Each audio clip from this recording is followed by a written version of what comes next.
Aikolo, Fudo, and Magahara Daisumi are on a date at the park. Daisumi has brought cookies she made for Fudo. She baked them this morning and isn't sure if they'll suit Fudo's taste. Fudo eagerly tries one and says they taste amazing. Daisumi is surprised but relieved that Fudo likes her cookies. As Fudo gazes at her, Daisumi asks what's on his mind. He says that being able to eat cookies made by his girlfriend on such a sunny day makes him feel like the happiest man in the galaxy. Daisumi calls him dramatic. Meanwhile, at the bottom of the cliff, the Gelatos are locked in battle against their enemies. Gelato 5 consists of 5 members: Blue, Yellow, Pink, Green, and Red, who is their leader. Gelato Blue takes down opponents with punches and kicks, while Gelato Yellow defeats enemies with powerful strikes. Gelato Pink shoots the enemies with her pistol, and Gelato Green's super punches clear the battlefield. Explosions echo around the cliffside as the fight continues. Back at the park, Fudo can't take his eyes off Daisumi, who looks stunning. He feels he could stare at her for hours. Daisumi, however, feels uneasy and asks him not to look at her like that, especially without blinking. She tells Fudo not to misunderstand. She doesn't dislike him, but she's just not used to it. Fudo has a serious request for Daisumi. He explains that relationship experts recommend couples hold hands, and he suggests they try it. Daisumi is taken aback, saying it's impossible because it's too soon for them. After all, this is only their 3rd date. Fudo counters by saying statistics show that couples usually hold hands by their 2nd or 3rd date. Daisumi is amazed at how bold couples in the world can be. Fudo extends his hand, but Daisumi hesitates. Their hearts pound as they wait for the moment. Slowly, Daisumi begins to reach for his hand. Just as their hands are about to meet, Gelato Blue suddenly appears and asks if Gelato Red is okay. Immediately, Fudo and Daisumi switch into battle mode. Fudo is Gelato Red, the leader of Gelato 5, while Daisumi is the combat commander of the secret organization Gakkao, known as the Princess of Death. Despite belonging to opposing factions, they've crossed the boundaries of their organizations to form a forbidden relationship. Their battle mode appears intense, but Gelato Blue decides not to interfere and leaves it to Gelato Red before returning to the fight below the cliff. Afterward, Fudo and Daisumi end their battle mode. Fudo points out that they were actually holding hands during the fight. Daisumi is touched and can't believe they managed to do it. She marks the date of their hand-holding in her notebook. Daisumi is Fudo's first girlfriend, and he's grateful he had the courage to confess back then. A week earlier at Gelato 5's headquarters, Fudo was exercising in the morning when Arisugawa Haru, Gelato Pink, approached him with a towel. Fudo thanked Haru and she invited him to a meeting. On their way there, they saw Ojino Hayato, Gelato Blue, trying to charm a girl. Hayato was enthusiastically asking her out, suggesting karaoke or a club, and boasting that she'd fall for him once she saw him dance. Unfortunately for him, the girl declined, claiming she was busy. Hayato persisted, leaving her no choice but to punch him. Haru and Fudo continued to the meeting room. On the way, they ran into Jinguji Misaki, Gelato Yellow, and Todoroki Daigo, Gelato Green. The team gathered just in time and headed into the meeting room. Professor Big Gelato, the leader of Gelato 5, was already there to welcome them. Daigo handed him the croissants the professor had requested, a snack intended for everyone during the meeting. The professor displayed an image of Death Princess Daisumi. She was a powerful combatant from Gakkao who had appeared 6 months ago. Gakkao, a secret organization aiming for world domination, had become a much more formidable enemy since her arrival. Professor Big Gelato warned the team to be careful. Suddenly, an alarm went off, signaling that Gekko's secret activities had been detected. The alarm ordered the Gelato team to depart immediately. At that moment, members of Gakkao, including the monster Culver and Bear, Death Princess, and the Moonlight Soldier troops, appeared in a park. Civilians hid in fear. The Gelato team arrived just in time to protect the people. They transformed using their freeze-change ability, turning into Gelatos in green, pink, yellow, blue, and red. Together, they proudly declared themselves the freezing Sente Gelato 5. Gelato Red proclaimed that anyone who underestimated them would pay the price. Unfazed, the Gakkao monsters declared that today was the day they would take revenge and ordered their soldiers to attack. Gelato Red used his Strawberry Impact sword to defeat enemies in a single powerful slash. Gelato Yellow fought back with his Megaton Lemon Crush hammer, smashing through the attacking soldiers. Gelato Pink unleashed a volley of arrows from her Sky Peach Rain bow, taking out surrounding enemies. Gelato Green used his Vacuum Pistachio Strike, causing explosive damage to those nearby. Meanwhile, Gelato Blue skillfully wielded his twin soda slash knives, cutting down enemies as they approached. The Gelato heroes were incredible, quickly eliminating Gecko's soldiers. However, the real challenge began as Culver and Bear and Death Princess stepped forward. Gelato Red instructed the rest of the team to handle Culver and Bear while he faced Death Princess one-on-one. The battle between Gelato Red and Death Princess was fierce. She swung her flail with incredible strength, disarming Gelato Red's sword. The two engaged in hand-to-hand combat, their skills equally matched. Gelato Red managed to trip Death Princess, but her agility was unparalleled. She balanced herself mid-air and countered with a double kick, sending Gelato Red flying backward. Their power and abilities were evenly matched, making them perfect rivals. Just as their fight was about to continue, Culver and Bear raised a white flag, signaling his surrender. He ordered all Gecko forces to retreat immediately. Before leaving, Death Princess acknowledged Gelato Red as the only one capable of matching her strength, calling it fate. She smiled at him and said, "Until we meet again." Gelato Red was left stunned by her words. That afternoon, Fudo resumed his training. Professor Big Gelato observed him and admired his dedication, noting how Fudo fought battles in the morning and trained again in the afternoon. The professor even referred to him as a model hero who constantly worked hard. Fudo trained tirelessly until the evening, ending his routine by consuming a raw egg to maintain his stamina. The professor, bewildered, asked what kind of life Fudo was leading since it seemed to revolve entirely around muscle training. Fudo admitted that there was something on his mind. Professor Big Gelato assumed Fudo was contemplating world peace or the meaning of justice. To his surprise, Fudo revealed that he was thinking about a girl he liked. Shocked, the professor pressed for details, and Fudo confessed it was love at first sight. This was the first time Fudo had ever fallen in love. Professor Big Gelato asked if Fudo had confessed his feelings yet. Fudo said it was impossible for him to confess because he was a hero and they lived in completely different worlds. Professor Big Gelato smacked him on the head, calling him an idiot. He reminded Fudo that there was nothing wrong with a hero falling in love since he was human too. The professor encouraged Fudo to express his feelings, saying love could help him grow as a person. Motivated by his mentor's words, Fudo quickly excused himself to go confess. Professor Big Gelato, who had always thought of Fudo as nothing more than a muscle-obsessed guy, was taken aback. He now saw Fudo as a true man. Curiosity got the better of him, and he wondered what kind of girl could have stolen Fudo's heart. A nurse, perhaps? The professor chuckled to himself, admitting that he too had a thing for nurses. Fudo soon found Desumi and approached her privately, catching her off guard. Surprised, Desumi assumed Fudo was there to resume their earlier battle. She prepared herself, thinking it would be better to settle things right then and there. However, Fudo stood silently, making her suspicious. "What's with you?" she asked, growing impatient. Taking a deep breath, Fudo finally blurted out, "I love you." The confession shocked Desumi. Fudo explained that he had fallen for her the first time they met and wanted her to know how he felt. Desumi, still in disbelief, called him insane, reminding him that they were mortal enemies. Fudo insisted he wasn't crazy. Desumi, skeptical, wondered if he might have hit his head during the fight. But Fudo countered, saying he even had Professor Big Gelato's approval. Desumi didn't buy it. She accused Fudo of trying to trick her, thinking he knew she was inexperienced in love and was mocking her as a joke. Feeling insulted, Desumi swung her flail at him. Fudo dodged and protested, "That's not what I meant at all." Still enraged, Desumi called him a cunning demon and kept attacking, but Fudo refused to fight back, dodging her strikes instead. Desumi then claimed that no one could like her because her friends spread rumors that she ate raw bear meat.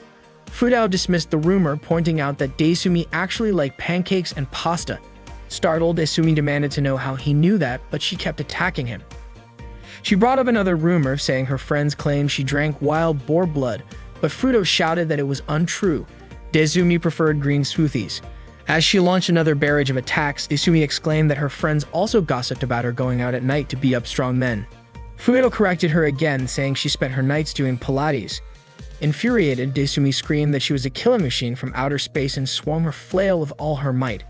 Fudo caught the flail mid-swing and calmly said, "No, you're a girl from Hakata." Desumi froze, stunned. "How do you know all this about me?" she asked. Fudo admitted that he had looked up all of her social media. He revealed that the account name Protemen that often commented on her posts was actually him. Fudo smiled and said, "You're not a killing machine." You take care of your nails, you love pretty accessories, and you change your perfume depending on your mood. Isn't that who you really are?" Hearing this, Desumi couldn't help but feel flustered. Desumi said that a girl should be swinging a flail, but Fudo replied that he would always be there to catch it. Desumi reminded him that they were enemies, but Fudo insisted there had to be a way for them to make it work. He then asked Desumi, "Will you be my partner?" Desumi immediately shot him down, saying it was impossible. However, Fudo kept assuring her that he was serious. Hearing his sincerity, Desumi's resolve began to soften, and she eventually accepted Fudo's love. Fudo was stunned that she had agreed. Desumi admitted that she had no idea what dating was supposed to be like. Fudo confessed he didn't know either because Desumi was his first love. By their third date, things were going smoothly. Desumi talked about her cat, surprising Fudo, who hadn't known she had a pet. She teased him, saying it was ridiculous that he didn't know about her cat. Fudo apologized, admitting there was still so much he didn't know about her. To make it up to him, Desumi took out her phone and showed him a picture of her cat. The cat's name was Halko, and she proudly said, "Isn't she just the cutest?"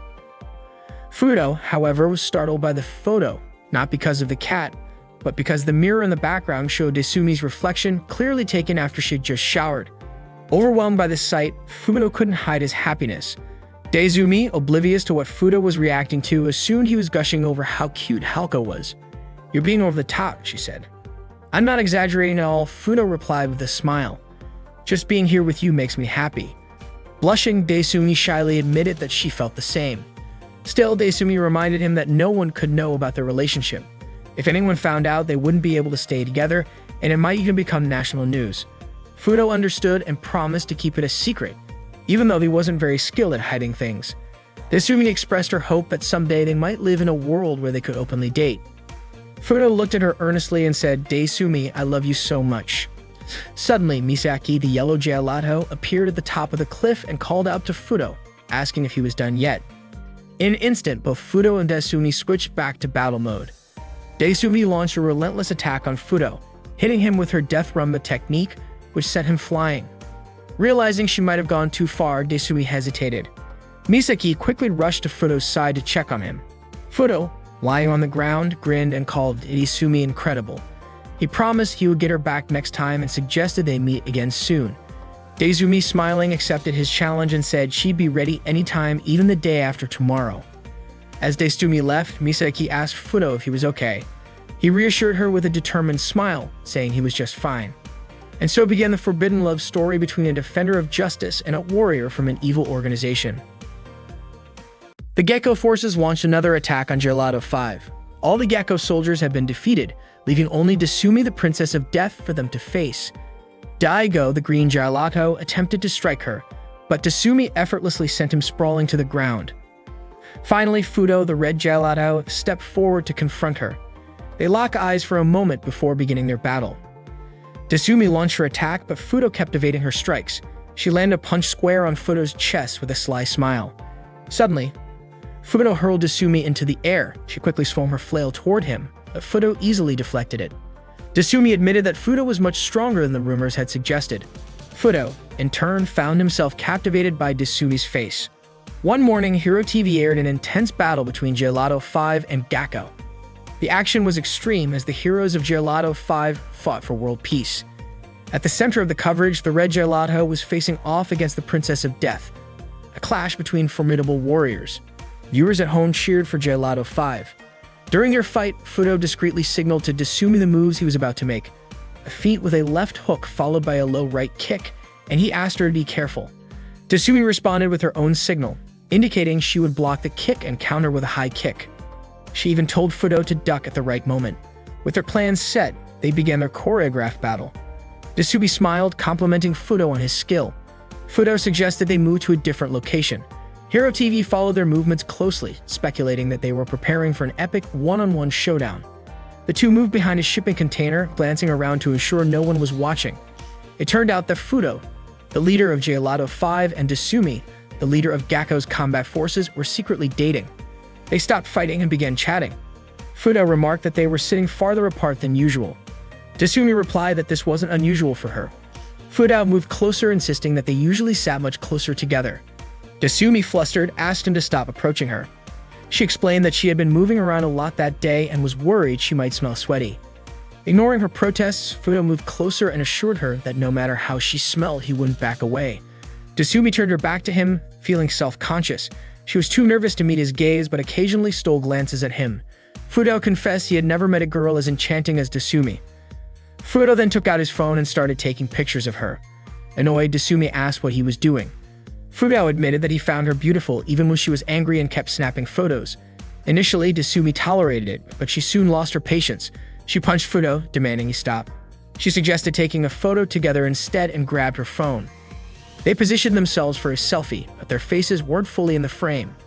Desumi urged Fudo and moved closer. As they got closer, their hearts raced. This was undeniably the closest they had ever been during a meeting. Fudo marveled at the scary magic of the camera. The gentle breeze tousled Desumi's hair, and Fudo found himself mesmerized by her fragrance. Desumi told Fudo, who had his eyes closed, to open them. They took a selfie together, but suddenly Misaki, the yellow gelato, called out to Fudo. Before Fudo could even pretend to resume their fight, Misaki was already standing in front of him. Misaki praised Fudo for defeating Desumi. It was only then that Fudo realized Desumi was pretending to be unconscious. Misaki continued to compliment him for his supposed victory. Fudo tried to persuade Misaki to leave the area, but she reminded him that they had a TV interview scheduled before returning to their base. A news helicopter had already arrived and started filming. A reporter quickly approached Fudo for an interview, broadcasting it live, which thrilled the kids watching at home. The reporter asked if Fudo had indeed defeated the Princess of Death and saved world peace. Fudo simply replied with a yes. The reporter then asked if the Princess of Death was as strong and fearsome as everyone said, and what Fudo's opinion of her was. Fudo answered that the Princess of Death was someone irreplaceable. He confessed that just seeing her made his heart race, that she kept him awake at night, and that he had spent entire days thinking about her. Hearing this, Desumi, who was hiding behind them, blushed deeply, her heart screaming in embarrassment. The reporter noticed a slight movement from Desumi and commented on it, but Fudo dismissed it, saying it was probably just her imagination. Desumi wished she could disappear at that moment, overwhelmed by the situation. The reporter then asked if the Princess of Death was a rival who motivated Fudo to grow stronger, given that he might be in the prime of his youth. She also asked if Fudo had a girlfriend, as many fans were eager to know. Fudo hesitated, wanting to say he did have a girlfriend. Suddenly, Misaki burst into laughter, saying it was impossible for Fudo to have a girlfriend since all he ever thought about from morning to night was training his muscles. The reporter seemed disappointed, noting that Fudo's adorable personality probably charmed many female fans. Misaki teased him further, saying he needed to understand women's hearts better. She jokingly announced that Gelato Red was opening a dating app where fans could go on virtual dates with him, and details would be displayed on TV. The reporter even expressed interest in trying out the app herself. After the interview ended, the Hero TV crew left. Fudo went back to Desumi, who was sitting by herself and pouting. Fudo asked if she was upset. Desumi denied being angry but admitted she was annoyed, saying it was obvious Fudo was so popular with many female fans. Fudo assured her she didn't need to worry because he belonged to her and only her. Desumi didn't believe him. Fudo insisted he would do anything for her. Desumi asked if he really meant it, and when Fudo confirmed, she said she wanted to go on a date with him. She explained that she had always dreamed of going on a date with her boyfriend, and never thought she would get the chance. A date, she said, was an opportunity for a couple to spend time together and get to know each other better. Fudo confidently said that going on a date would be easy. Desumi was pleasantly surprised by his enthusiasm and agreed. Fudo suggested they meet at Central Park at 5 p.m. the next day. Overjoyed, Desumi hurried off. However, once she was gone, Fudo realized he didn't know what people actually did on dates. He started browsing the internet for date ideas, only to find an overwhelming number of suggestions: visiting a planetarium, going to an amusement park, watching a movie, having dinner, shopping, going to an aquarium, driving around, visiting a zoo, and many more. Fudo felt completely lost, unsure of what to choose, especially with the date happening the next day. Misaki approached Fudo and asked what he was doing, wondering if he was researching muscles again. Fudo caught a whiff of Sekai on Misaki and guessed she might be a little drunk. Misaki apologized for promoting the dating app on TV the day before, which had led Fudo to start learning about dating.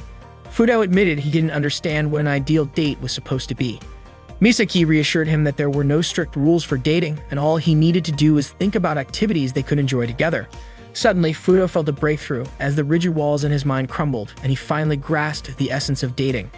The next day, Fudo arrived at Central Park, bustling with civilians. It seemed no one recognized his flawless disguise, ensuring his important date wouldn't be interrupted. As the time drew closer, he began to feel nervous. Desumi called out to him, apologizing for keeping him waiting. Fudo was mesmerized by Desumi's casual outfit, finding her absolutely stunning. Desumi admitted she felt a little shy meeting him like this in public.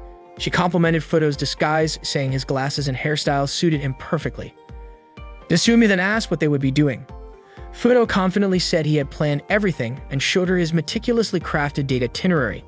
They both got excited to start, with their first stop being a gym, specifically the Bisarka Nico Gym, Gotana branch.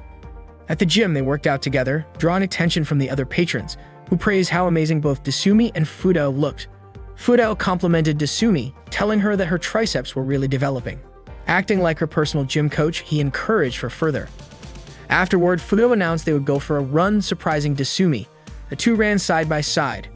Fudo realized that exercising together was much more fun than training alone, making this date feel extraordinary to him. As the sun began to set, they sat down on a bench. Fudo asked if Desumi was hungry and suggested they eat something. Desumi thought he was planning to take her to dinner, and she was thrilled at the idea. Fudo also mentioned wanting to have a meaningful conversation with her. Excited, Desumi stood up ready to go, but instead, Fudo handed her a low-calorie snack. He revealed he had packed plenty of such snacks in his bag. Fudo then said there was something he wanted to discuss with Desumi. With a serious tone, he asked, "What insect do you think would be the strongest if it were enlarged?" Desumi didn't respond. Instead, she excused herself to go to the restroom. Oblivious to her reaction, Fudo believed the date was going perfectly. He still had the main event planned, a human anatomy exhibit, which he was confident Desumi would enjoy. Suddenly, his phone rang. It was Misaki. She told him to forget her advice from the day before, admitting that she had been drunk and now realized there were indeed some rules to dating. Fudo asked her to share those rules with him for reference. Misaki explained that appearance mattered first. She guessed Fudo was probably wearing a tight tank top, which was a no-go. She advised him to dress neatly. Since girls often put effort into their appearance, he should avoid activities that would make them sweaty or dirty. She also recommended reserving a nice restaurant for dinner. Lastly, she emphasized the importance of simple conversation, such as talking about food. Fudo suddenly remembered the ridiculous insect question he had asked Desumi earlier and was struck by regret. After Misaki hung up, he blamed himself for ruining the date. Realizing this wasn't a proper date at all, he concluded it was no wonder Desumi had returned from the restroom. Feeling guilty, Fudo decided to go find her and apologize, vowing to plan a date that Desumi would genuinely enjoy. Fudo searched for Desumi everywhere, even checking behind bushes. Desperate, he begged silently for her to give him one more chance. Tears began to well up in his eyes when, out of nowhere, Desumi appeared in front of him. She looked at him curiously and asked, "What are you doing?" Fudo was taken aback and exclaimed, surprised to see Desumi had returned. Desumi explained that she had just come back from the store where she had gone to buy drinks. The shop was packed with people, so it took her some time. Eating those low-calorie snacks had made her mouth dry, so she bought drinks for both of them. She mentioned that she knew how it felt because she sometimes ate those snacks herself. Desumi then suggested they finally discuss the strong insects Fudo had mentioned earlier. Fudo blurted out, "That's impossible." Confused, Desumi asked what he meant by that. Fudo hesitantly asked if she didn't hate this date. Desumi looked puzzled and asked why he was acting so strange. Reluctantly, Fudo confessed everything to her. Hearing his story, Desumi burst into laughter, leaving Fudo unsure of how to react. He nervously asked if she wasn't mad at him. Desumi reassured him, saying, "How could I be mad at you?" She explained that now she knew Fudo had been just as nervous about the date as she was. Desumi expressed her happiness, saying she was grateful Fudo had gone to the trouble of planning the date for her. She admitted that she enjoyed spending time with him, even if others might think their date was a bit unusual. Smiling warmly, Desumi encouraged them to just relax and have fun. Fudo felt a rush of emotion as he looked at her, a feeling that reminded him of the first time they had truly connected. Lost in the moment, Fudo stood silently, which prompted Desumi to call out to him. They realized, somewhat awkwardly, that they were holding hands. Their hearts raced and their faces inched closer together when suddenly an emergency call interrupted them. The two of them quickly ended their date and hurried to respond to the situation. The monster Gecko Culver and Bear and his minions had arrived, seeking revenge against Gelato 5. Blue Gelato scoffed at their attempts, saying, "No matter how many times you come at us, the result will always be the same." The battle began, but Death Princess and Red Gelato stood frozen, caught up in their lingering feelings from the date. At Gecko's women's dormitory, pets were allowed. The dorm housed many female staff members working for the secretive Gecko Association. Desumi had a pet cat named Helcow, who was her beloved companion. Known to the world as Deaf Princess, a name that struck fear into many, Desumi at home was the complete opposite of her fearsome reputation. In her private moments, she was sensitive, clumsy, and prone to loneliness. She didn't even fully understand matters of romance and often poured her heart out to Halkao. She once shared with her cat how a rumor at work claimed she liked eating raw bear meat, which she found both amusing and absurd. One evening, Desumi returned to her room looking dazed. Halkao was concerned, but Desumi seemed enchanted, smiling more than usual.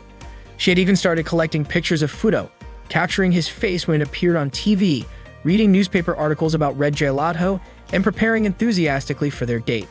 Her happiness was palpable, and she looked more radiant than ever. Desumi even decorated her room with a photo of her and Fudo together, cherishing the memory. Her affection for him was undeniable, and it was clear to anyone, especially Halkao, that Fudo had become an important part of her life. Misaki and Professor Big Gelato were deeply engrossed in a game of Uno, while Fudo was busy training his body. Professor Big Gelato asked Misaki if Gakko had shown any activity lately. Misaki replied that it had been 2 weeks of complete silence from them. With no battles to fight, things felt peaceful. Fudo agreed that peace was ideal and thought it was better if there were no fights. However, without battles, he could meet Desumi. Recently, Fudo hadn't been sleeping well. He felt deprived of Desumi's presence and decided he had to do something about it. Suddenly, the emergency alarm blared. The alert informed them that a new weapon development had been detected at Gakko's headquarters. The team had to infiltrate their base and destroy the weapon. This mission was extremely dangerous, practically a suicide mission. But someone had to do it. Since the pink and blue gelatos were away and the green gelato was on leave, it came down to either Misaki or Fudo. One of them had to stay behind for backup. Misaki volunteered to go, but Fudo insisted he should handle the mission. Misaki reminded him of the danger, but Fudo was determined. As Misaki tried to stop him, Professor Big Gelato asked her to understand how serious Fudo was. Fudo activated his transformation, becoming the red gelato, and set off for Gakko's base. Misaki called out to him, telling him to come back safely and calling him an idiot. Professor Big Gelato, however, called Fudo a true hero. Fudo was thrilled. This mission meant he could see Desumi again. Meanwhile, the Reaper Princess Desumi walked down the hallway as all the Moonlight Army soldiers saluted her. As she passed, a few soldiers whispered about her. They commented on her intense aura, which was more intimidating than usual, and assumed she was in a bad mood. But the truth was quite the opposite. Desumi was miserable because she hadn't seen Fudo in 2 weeks. Desumi asked the soldiers when they would fight the heroes again. Terrified, they misinterpreted her question as bloodlust and knelt before her, apologizing for not knowing the answer. Still distracted, Desumi recalled the horoscope she had seen on TV. It had predicted bad luck for Leos, stating they wouldn't meet the person they longed for, and that their lucky item was a cute bag. Following the advice, she carried a cute bag, but hadn't helped. Suddenly, Culverin Bear, a gecko monster, approached her and showed her a new weapon called the Neo-Culverin Cannon. He confidently declared that it would destroy the heroes. Culverin Bear then asked if Desumi had any dangerous items of her own. She replied that her bag was just an ordinary one. However, Culverin Bear misunderstood, believing it to be a cleverly disguised weapon. He called Desumi a terrifying woman, convinced her ordinary bag was a decoy, meant to lull enemies into a false sense of security. In truth, the bag only contained makeup. Hearing his comments made Desumi feel that she wasn't suited to cute things.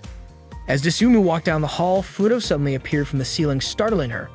He told her he had been searching for her because he missed her so much. Desumi admitted she was happy to see him too, but almost let her emotions take over. She quickly ushered him into her changing room to avoid being seen. Fudo was delighted to be there, commenting that the room was just as feminine as he'd imagined. Desumi asked why Fudo had done something so reckless. He confessed that he simply couldn't bear not seeing her. Desumi, surprised, admitted she had felt the same way but still believed his actions were too dangerous. Fudo pulled out a deck of Uno cards and invited her to play. Desumi, unable to resist, agreed, and the two began their game of Uno. Meanwhile, back at Gakko's base, Professor Big Gelato and Misaki were still waiting for news from Fudo. Misaki asked if there had been any updates, but there was no word yet. All they could do now was trust Fudo. Little did they know, Fudo was happily playing Uno with Desumi at that very moment. Desumi won the game and decided to give Fudo a punishment. She told him to hold out his hand, and he obeyed. Just as Desumi was about to slap his hand, Fudo remarked that her hand was warm. This immediately made Desumi's heart melt. She told him not to say such things because it made it hard to punish him. Suddenly, a report came in for the Reaper Princess. Desumi quickly moved Fudo's face out of the camera's view and sat on him to hide him. A soldier reported that an intruder had been detected in the base and reminded everyone to stay on high alert. Desumi assured him she understood and that they would remain cautious.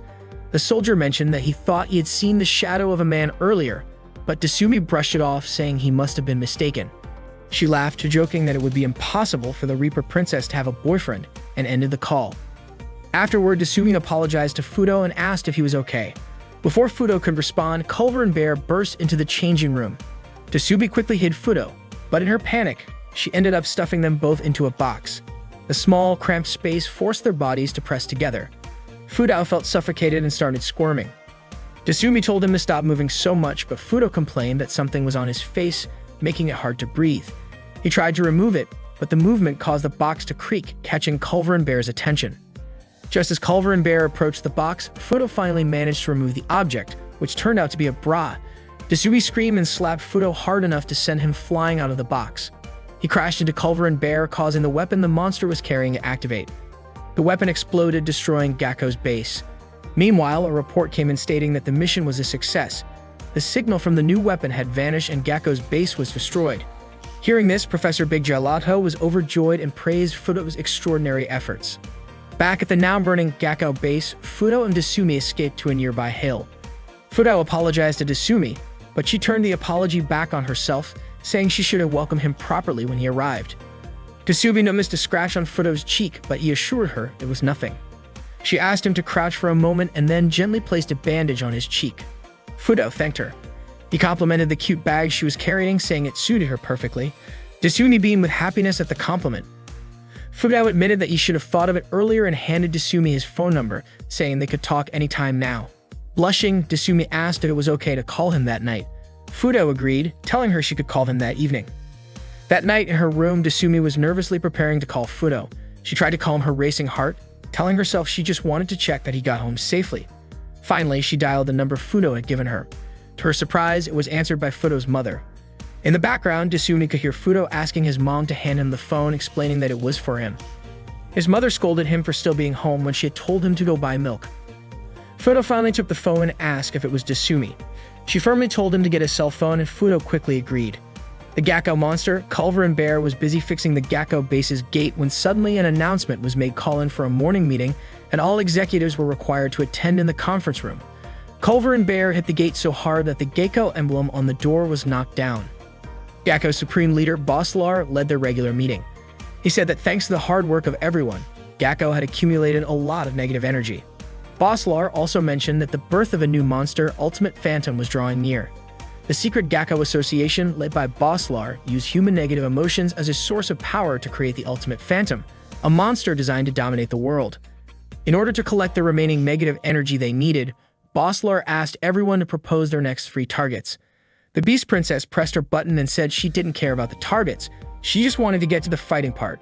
However, Bosslar reminded her that this meeting was for determining the targets. Next, it was Kuroyuri Kyoko, the Steel Princess's turn to speak. She wanted some time to think it over. Bosslar, annoyed, told her that if she needed time to think, she shouldn't have pressed the button. Then the Hot Princess pressed her button, but unfortunately, she couldn't speak. Bosslar was getting frustrated, so he asked them for a more practical suggestion. Desumi, the Death Princess, pressed her button and suggested that their next target should be the view of the city at night. Bosslar dismissed it, saying it was too abstract. Desumi pressed her button again and suggested an aquarium, but Bosslar refused because it would be difficult to fight indoors. Desumi didn't give up and pressed her button once more, proposing an amusement park. Bosslar grew even more annoyed, asking if Desumi was suggesting a date spot. Culver and Bear, the Gakko monster, chimed in, saying that amusement parks were filled with helpless people. Kyoko agreed, saying it would be a great place to rampage freely. The Beast Princess praised Desumi's sleigh idea. Finally, Bosslar agreed that their next target would be the amusement park, and Desumi was pleased with the outcome.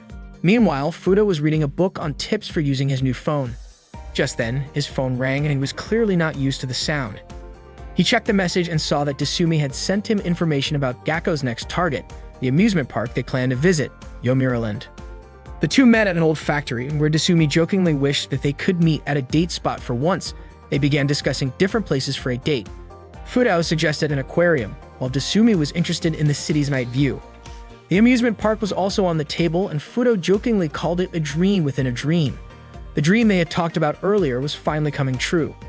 Desumi sent a message telling him that the attack on the amusement park would take place this coming Sunday, which was only 3 days away. She also mentioned that she couldn't wait to meet him. Fudo laughed, teasing Desumi for leaking confidential information about her evil association. Fudo needed to respond, but he was still figuring out how to use his phone. Professor Big Gelato couldn't help but laugh at Fudo, who still didn't understand how to use it. Misaki asked what exactly Fudo was doing, and Big Gelato explained that Fudo had only started using his phone the day before. Misaki was shocked. She hadn't expected Fudo, the muscle man, to have a phone. As Fudo spoke into his phone saying that he would go to the amusement park on Sunday, Misaki began to suspect that something was up with him. She became curious and decided that she would investigate further later. On Sunday, Misaki and Haru disguised themselves and went to the amusement park. Misaki was eager to uncover Fudo's secret. Haru asked Misaki not to follow Fudo around because Fudo wasn't someone who would keep secrets. Misaki replied that even though Haru said that, she ended up coming along anyway. Haru tagged along because she didn't want Misaki to act rudely. Suddenly, they saw Fudo surrounded by kids asking to take photos with him. It turned out he was patrolling as usual. Haru praised Fudo for always thinking about world peace. Gakao Monster, Culver and Bear saw them and was puzzled. He wondered why a hero was there, someone wearing pink and yellow at the same time. He became suspicious, wondering if they had figured out Gecko's movements. Left with no choice, Culver and Bear decided to retreat and regroup, but Desumi said that since they had been spotted, it was time to fight. Desumi ran toward Fudo. When Fudo saw Desumi approaching, she apologized for being late. She almost called him by his name, but quickly corrected herself, calling him Red instead. Fudo activated his freeze change and transformed into Red Gelato. This caused the kids to panic. He immediately instructed everyone to take cover.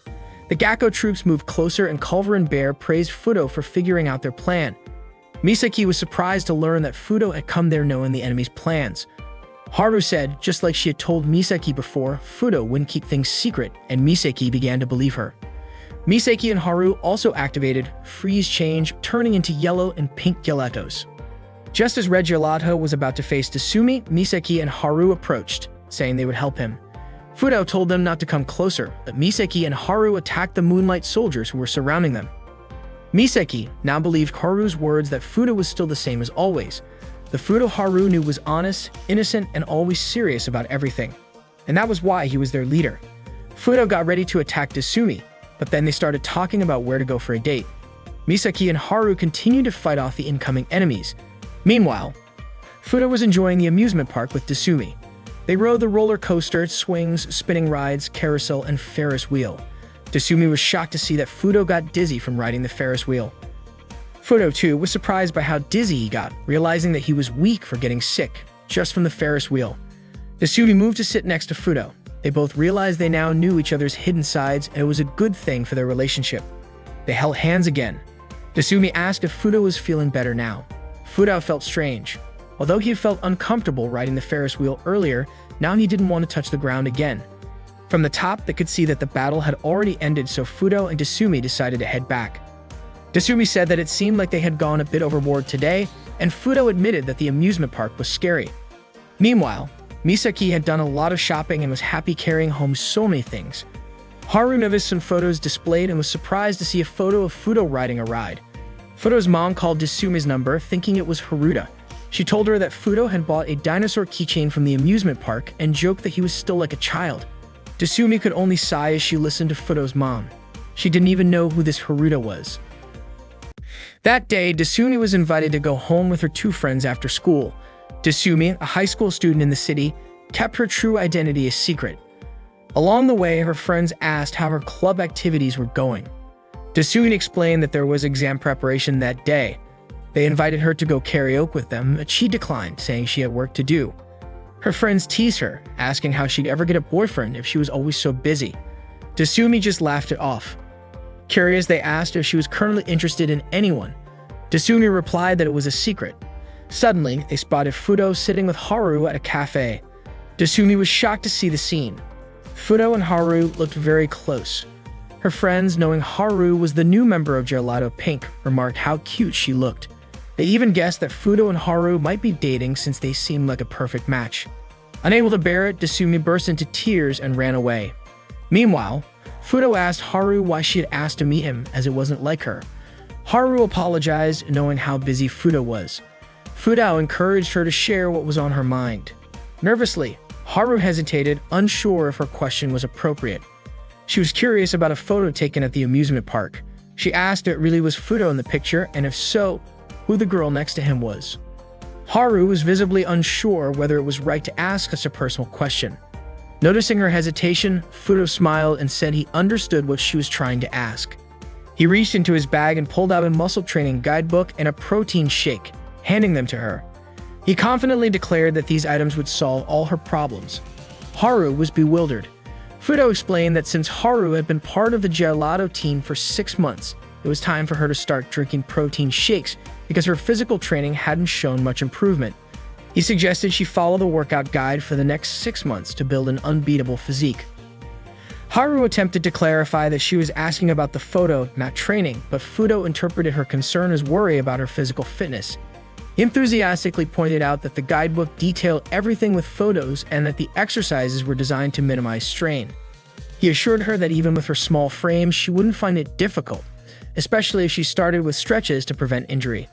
He also highlighted how the guidebook's charts would improve her muscle flexibility and speed up recovery time.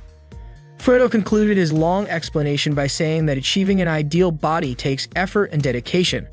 Haru, realizing Fudo's obliviousness to romance, became even more convinced that he didn't have a girlfriend and was solely focused on his muscle training. Fudo reassured her that hard work never betrays, implying this was the answer she had been seeking all along. Grateful for his advice, Haru thanked him and felt reassured. Suddenly, the gelato team received an emergency call. They quickly rushed to the scene. The Gakko monster Culverin Bear was wreaking havoc, destroying buildings with his Culverin cannon. He and the Gakko soldiers were preparing to level the city. However, the Gelato 5 arrived just in time to stop them. Culverin Bear, anticipating their arrival, rallied his troops, vowing revenge. The Reaper Princess, Desumi, led the charge against the heroes. Fudo braced himself for the attack. He jokingly asked Desumi what they would talk about today, but she immediately kicked him in the head, sending him flying. Fudo realized he had miscalculated the timing of her strike. As Desumi approached him, preparing to swing her flail, Fudo tried to signal that he would dodge and retreat. However, Desumi ignored his signal entirely. The flail struck Fudo, and he winced in pain. He suggested they move to another location, but Desumi refused and continued attacking him relentlessly. She then unleashed her Death Whirlwind technique, a move Fudo had never seen before. The powerful gust swept Fudo off his feet and hurled him into an abandoned building. As Desumi approached him, she suddenly felt nauseous. Fudo, concerned, mentioned that this was likely because she used an unfamiliar technique. He tried to help her, but she kept hitting him. Confused, Fudo asked what was wrong and urged her to explain why she was acting this way. While angrily punching him, Desumi revealed that she had seen him at the cafe with Haru. One of her punches landed squarely on Fudo's face, and he finally understood what she was upset about. He quickly told her it wasn't what she thought and that she was misunderstanding the situation. Blocking her attacks, Fudo explained that he had only been teaching Haru about muscle training. Although Desumi knew Fudo wasn't the type to cheat, she couldn't help feeling jealous seeing him with Haru. Desumi admitted her insecurity, saying that Fudo seemed more suited for a feminine girl like Haru than someone like her, whom she considered an outcast. Enraged, she kicked Fudo with all her strength. Fudo didn't deny her feelings but firmly stated that to him, Desumi was the most feminine girl in the world. Frustrated, Desumi retorted that she hadn't used to care about love. But now she felt weak and pathetic because being in love with Fudo had changed her. Letting out all her anger, she attacked him relentlessly. Eventually, she stopped, sighing that perhaps she just wasn't cut out for love. Fudo gently embraced her, admitting that while he might be clumsy, once he makes a decision, he sticks with it until the end. He vowed to love Desumi for the rest of his life and urged her to trust him. His sincerity melted Desumi's heart, and she agreed to believe in him. Meanwhile, Gelato 5 managed to defeat the Gecko monster Culverin Bear once again. Back in the abandoned building, Fudo and Desumi stayed behind talking. Fudo couldn't help but smile, discovering yet another side of Desumi, her surprisingly pessimistic streak. Desumi warned that she still hadn't forgiven him for going on a date after school. Fudo reassured her that it wasn't a date. Smiling, Desumi told him he could make it up to her by promising to take her on a real after-school date. Fudo eagerly agreed and they shook hands, resolving the misunderstanding. However, Haru witnessed the entire interaction, which meant she had discovered their secret relationship. Stepping forward, Haru asked if Fudo was finally done. The next day, Fudo was on his way to the meeting room, looking extremely nervous as he replayed the events of the previous day in his mind. After their conversation, Haru had walked back with him. She hadn't said anything on the way, which made Fudo uneasy. He tried convincing himself that maybe she hadn't realized anything. But when he asked how much of the conversation Haru had overheard, she admitted that she'd been listening since he commented on Dasumi's nausea caused by using the unfamiliar technique. This meant Haru had heard everything from the very beginning. Fudo felt like he was in serious trouble. Negative thoughts flooded his mind as he imagined what might happen next. He pictured Professor Big Gelato being furious with him and his teammates losing trust in him, questioning how he would make amends. Fudo couldn't understand how things had spiraled out of control. Standing frozen in front of the meeting room door, he had no idea what to do. Suddenly, Haru appeared behind him, asking what he was doing. Startled, Fudo stammered as Haru reminded him that the meeting was about to start. Together, they entered the room, where Professor Big Gelato greeted them warmly. The professor even announced that there would be a special announcement that day. Haru mentioned that what she wanted to talk about was her and Fudo. Fudo was startled and nervous for a moment, but it turned out Haru was just informing everyone that she and Fudo would be taking their final exams for a week and would need to leave early. Misaki joked that she'd miss them both. Despite the announcement, Haru remained silent, not just in the training room, but also on the battlefield and at school. This piqued Fudo's curiosity as he wondered why Haru hadn't said anything at all. Eventually, he confided in Dasumi about Haru's silence since the incident. Dasumi, intrigued, tried to guess what Haru's behavior meant, but Fudo was equally clueless. Throughout the week, Haru acted completely normal at work and school, but Dasumi suspected she was plotting something and was keeping an eye on them. Fudo tried to reassure Dasumi not to worry too much, even stepping away to create some distance between them. Suddenly, Dasumi jumped at the sound of rustling bushes behind her. To her relief, it was just a weasel. Frustrated with the tense atmosphere, Dasumi threatened to take out her flail and silence Haru herself. Fudo quickly stopped her, reasoning that Haru might have her own reasons and urging Dasumi to wait a little longer to see what would happen. Still, Dasumi felt Haru's presence nearby. She decided to send Fudo away, instructing him to buy her a drink: a mocha vanilla with skim milk, extra ice cream, and almonds. The complicated order made Fudo write it down so he wouldn't forget. As he left to fetch her drink, Dasumi grinned to herself. She had only sent him away so she could confront Haru alone. Just as Dasumi suspected, Haru finally stepped out in front of her. Without hesitation, Dasumi asked why Haru was still keeping her relationship with Fudo a secret. Haru took a deep breath, summoning her courage, and challenged Dasumi to a fight. That was Haru's real intention, and she hoped Dasumi would accept her challenge. Haru transformed into Gelato Pink, even addressing Dasumi by her full name in school. Shocked, Dasumi wondered how Haru had discovered her identity. Haru attacked without hesitation, but Dasumi effortlessly blocked the strike. Haru didn't back down, using all her strength to fight Dasumi. Despite her efforts, Dasumi calmly deflected every punch and kick. Eventually, Haru ran out of energy and collapsed to the ground. Dasumi observed that Haru's fighting technique was still underdeveloped, likely because she hadn't been part of Gelato 5 for very long. Dasumi advised her to stop the fight, but Haru refused to give up and got back on her feet. She launched another attack, only for Dasumi to knock her down with a single blow. When Haru regained consciousness, Dasumi told her to stay still for a while. Haru admitted her defeat, praising Dasumi for her incredible strength. Dasumi, still puzzled, asked Haru about her true intentions. Haru confessed that she had joined Gelato 5 because she loved Fudo. Over time, she began to suspect that Fudo had a girlfriend. She never imagined that his girlfriend would turn out to be the enemy's commander, which explained why she resented Dasumi so much. Haru then revealed that she actually knew Dasumi from the past. She recounted how years ago she had been bullied by some thugs. Dasumi had come to her rescue, beating up the bullies and encouraging Haru to grow up strong.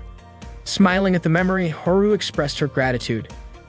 Dasumi, surprised, realized that Haru was the same little girl she had helped back then. Haru, in turn, admitted that she had never expected Dasumi to be the Princess of Death. She added that, at first, she thought she might be able to steal Fudo's affection if Dasumi had grown weak from falling in love. But now, after their fight, she had to acknowledge that Dasumi was still incredibly strong. Dasumi asked Haru why she was going to such lengths when she could easily ruin her relationship with Fudo without doing any of this. Haru replied that when Fudo was with Dasumi, he smiled in a way she had never seen before. She couldn't bring herself to take away the happiness that Fudo and Desumi shared. As Haru broke down in tears, Desumi suddenly hugged her and began crying as well. Surprised, Haru asked why Desumi was crying too. Desumi kept sobbing, which caused both of them to cry even louder together. At that moment, Fudo came running over to Desumi. He apologized for not being able to find the exact drink she had requested, but then he froze in shock at the sight of Haru lying in Desumi's lap. Concerned, he asked what was going on. Desumi calmly told him to be quiet because Haru had just fallen asleep. Still startled, Fudo couldn't help but think Desumi might have silenced Haru in her own way.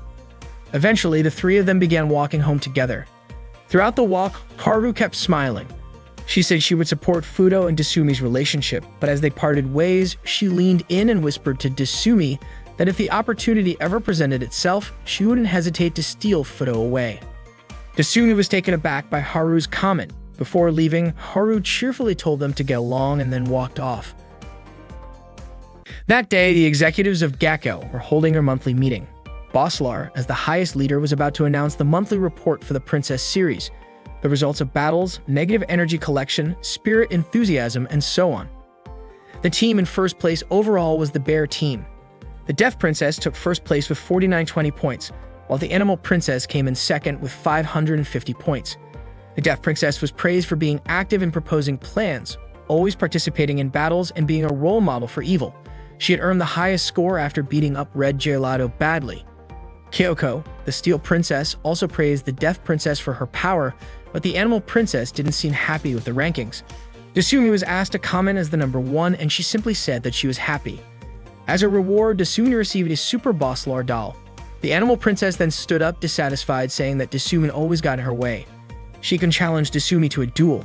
Desumi calmly told her to relax and even handed the Super Bosslar doll to the Animal Princess. However, the Animal Princess slammed the doll and stormed off. Meanwhile, in the Gakko cafeteria, the Gakko soldiers were enjoying their meal. As Desumi was getting her food, she overheard the Animal Princess talking about her. The Animal Princess was upset with Desumi and was confident she would beat her to take the top spot. Kyoko laughed and asked if it would really be that easy to take the first place. The Animal Princess, annoyed, told Kyoko, who was in last place, not to comment like that. Desumi understood that the Animal Princess saw her as an enemy, hated losing, and had a very volatile mood. Kyoko, the Steel Princess, was someone who did as she pleased, appeared competitive, and a bit strange. They made for a fun duo. Suddenly, Kyoko shared with the Animal Princess that she had a concern because she was in love with someone. The Animal Princess, uninterested, dismissed it as boring. Desumi, however, stepped closer and asked Kyoko to just tell her. Both of them were surprised when Desumi approached. Desumi said that falling in love was amazing. Kyoko asked if Desumi was interested in someone, and Desumi nodded. The Animal Princess then realized that Desumi was like that. Desumi became curious about the person Kyoko liked. Kyoko said the person she loved was wild but understanding. Desumi gave a cute expression after hearing Kyoko's answer, which made the Animal Princess shiver. Kyoko revealed that the person she liked was a co-worker, and the Animal Princess reminded her that workplace romances were not allowed and that Kyoko should just give up. Kyoko knew it wasn't allowed, but she couldn't stop herself. The Animal Princess pointed out that it already broke the rules. Desumi felt a flutter in her chest and said that she understood those feelings.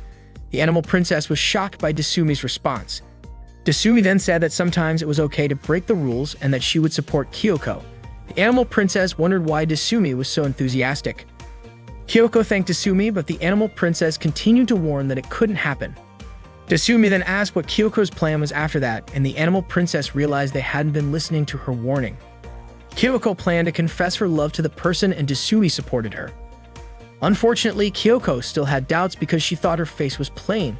She wasn't good at her work, and she didn't feel attractive as a woman. So even if she confessed, she felt like it was impossible for her love to be accepted. Desumi reassured Kyoko that she could confess her love by embracing her femininity and gaining the courage to express her feelings. The Animal Princess warned them, as evil forces, not to talk about femininity. Kyoko then asked if she could do that, and Desumi was very confident that she could, promising to support her. Kyoko decided to give it a try, and Desumi was happy, encouraging all three of them to keep pushing forward together. However, the Animal Princess didn't want to get involved. Desumi then invited both the Animal Princess and Kyoko to do a few activities to enhance their femininity. They started with Pilates, which is believed to improve both mental and physical beauty. Desumi asked the Animal Princess to stay focused, but the Steel Princess just lay down exhausted. The next activity was chopping fish, but that seemed too difficult.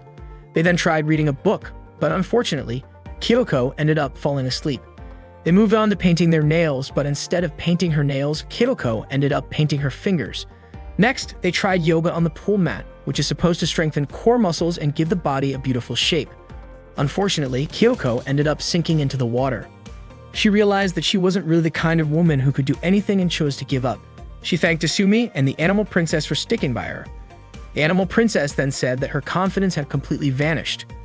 At that moment, Gekko was battling against Gelato 5 with the Gekko monster, Chulverin Bear, and the Moonlight Warriors fighting against the Gelatos. Meanwhile, as usual, Desumi and Fudo separated from the group to find a quiet place to talk. Desumi shared that she was fighting for Kyoko, who, like her, lacked self-confidence. But Desumi's actions were hurting Kyoko instead. It turned out that confessing love and being in a relationship wasn't as easy as she thought. Desumi then asked Fudo what he expected from his girlfriend. Fudo replied that he didn't expect anything as long as Desumi was by his side. He didn't need anything more. Desumi didn't believe him. She was sure there had to be something he wanted, maybe for her to be a better cook. Fudo loudly said that he didn't expect anything because he loved Desumi just as she was. His answer made Desumi blush and she called him silly. She thanked him, saying that she felt happy. Fudo then asked if his answer helped, and Desumi said it did, although she realized that she had forgotten something really important. Desumi and the animal princess entered Kyoko's room, where they saw that Kyoko had locked herself inside and created an iron labyrinth. Once she did that, she wouldn't move and it became dangerous to approach her. Desumi ended up breaking one of the metal bars, and the animal princess scolded her because that would trigger an automatic attack. Desumi admitted she was wrong and told Kyoko that she didn't mean to change. It was okay to have weaknesses because Kyoko was enough just as she was. The metal bars continued to attack Desumi automatically. She approached Kyoko, and just as the bars were about to stab her, the animal princess quickly destroyed them. Desumi then removed Kyoko's mask and saw that she was crying. Desumi suggested that Kyoko shouldn't give up on love. She knew that deep down, Kyoko didn't want to give up and didn't want to deny her feelings of love. Kyoko admitted it and thanked her friends, saying that because of them she had gained the courage to go on. Kyoko realized that she couldn't do everything and she didn't have any special charm, but she could show herself for who she truly was and confess her feelings. Kyoko took off her metal suit, revealing her very large chest. The animal princess felt insecure because her chest was flat. She angrily said that she hoped Kyoko would be rejected by the man she loved. Kyoko immediately confessed her love to the Gekko monster, Chulverin Bear, and they ended up becoming a couple. Desumi and the animal princess watched from a distance, with the animal princess surprised to find out that Kyoko's love was for the Gekko monster, Chulverin Bear. Desumi was happy to see Kyoko's happiness. Catapult Snake was eating in the cafeteria when suddenly the Gekko monster, Chulverin Bear, came over and treated him to some food. Catapult Snake thanked him, but in return, Chulverin Bear asked if he could borrow Kyoko, the Steel Princess, for a while. Catapult Snake agreed, even jokingly asking if the Gekko monster was serious since Kyoko was quite clueless. Upon hearing that, Chulverin Bear got angry and demanded that Catapult Snake not insult Kyoko. The battle between Gekko and Gelato 5 began, but the Gekko monster brought Kyoko along to fight with him. They were both fired up for the fight, even calling it a love attack. The Gelatos were puzzled as to why Kyoko, who was from a different team, was fighting alongside them. Hayato, the blue Gelato, decided to call Fudo for backup. However, he was stopped by Haru, who told him that Fudo wasn't coming. Hayato insisted that Fudo was supposed to be there, but Haru remained firm, stating that Fudo wouldn't show up. If Hayato was still determined to go, he'd have to fight and defeat Haru first. Hayato was confused, but in the end he chose to return to the battlefield. Haru turned toward Fudo and Desumi, hoping they would praise her. Fudo and Desumi thanked Haru and she felt pleased before heading off to the battle. Desumi asked Fudo if he was hungry and pulled out some food from her bag neatly arranged. Fudo thanked his mom for bringing him into a world where he could live in the same era as Desumi. Desumi thought Fudo was being too dramatic. Just as Fudo was about to take a bite of his food, Desumi suddenly pulled the box away and said that according to relationship specialists, couples should eat together and feed each other. Fudo replied that he had heard the same thing before and wanted to make it happen. He thanked God for creating such a wonderful world. Desumi hit him lightly, telling him not to be so extra. They both prepared to feed each other. Desumi took a deep breath and offered the first bite to Fudo. Fudo immediately opened his mouth, ready to accept the bite from Desumi. But suddenly, he complained about a sharp pain in his stomach. Desumi didn't understand what was happening and Fudo was in so much pain. He pointed to his mouth and Desumi thought he was asking her to feed him. but she refused, noticing how serious Fudo's condition was. Fudo then said that his last breath might be coming soon. Desumi began to cry and still wouldn't feed him, and in the end, Fudo lost consciousness. Desumi panicked and screamed for Haru. 3 days later, Fudo's condition improved at the hospital. Professor Big Gelato said that according to the doctors, Fudo could go home the next day. Misaki commented that the strong Fudo couldn't even beat appendicitis. Fudo apologized for causing so much trouble for his friends. Misaki, taking the initiative, peeled an apple and was about to feed Fudo a piece. Just as Fudo was about to accept the apple, he suddenly remembered that it had to be Desumi who fed him first. Fudo quickly shut his mouth. Misaki asked him to open up and eat the apple, but seeing Fudo refusing, Haru understood what was going on. She jumped toward Misaki and ate the apple that was meant for Fudo. Misaki was baffled by Haru's silly behavior. Haru smiled at Fudo and Professor Big Gelato reminded him to take care of himself. Their friends said their goodbyes and Fudo went back to sleep. Suddenly, a woman came in to feed Fudo a piece of apple. Fudo thought it was Desumi feeding him, but it turned out to be his mother. Upon hearing her voice, Fudo quickly turned his back on her. Fudo's mother brought him a change of clothes and he thanked her. Before leaving, his mother asked him to eat the apple and then said goodbye, mentioning that she had to go home because she had a volleyball event to attend with the other moms. Fudo became convinced that this was all happening because his mother had bad intentions. Just as Fudo was about to start weightlifting, Desumi suddenly stopped him from working out his muscles. She reminded him that his stitches might reopen. Desumi had heard that Fudo could go home the next day, so she came to visit because she wanted to see him in a situation that wasn't usual for him. Desumi asked if Fudo was feeling better since his face looked much fresher. Fudo joked that he couldn't die before Desumi fed him. Desumi laughed and patted his stomach, telling him not to be so dramatic. She pulled the curtains closed and sat beside him on his bed, then fed him a piece of apple. Desumi held up the apple slice and Fudo opened his mouth, ready to accept his first bite from her.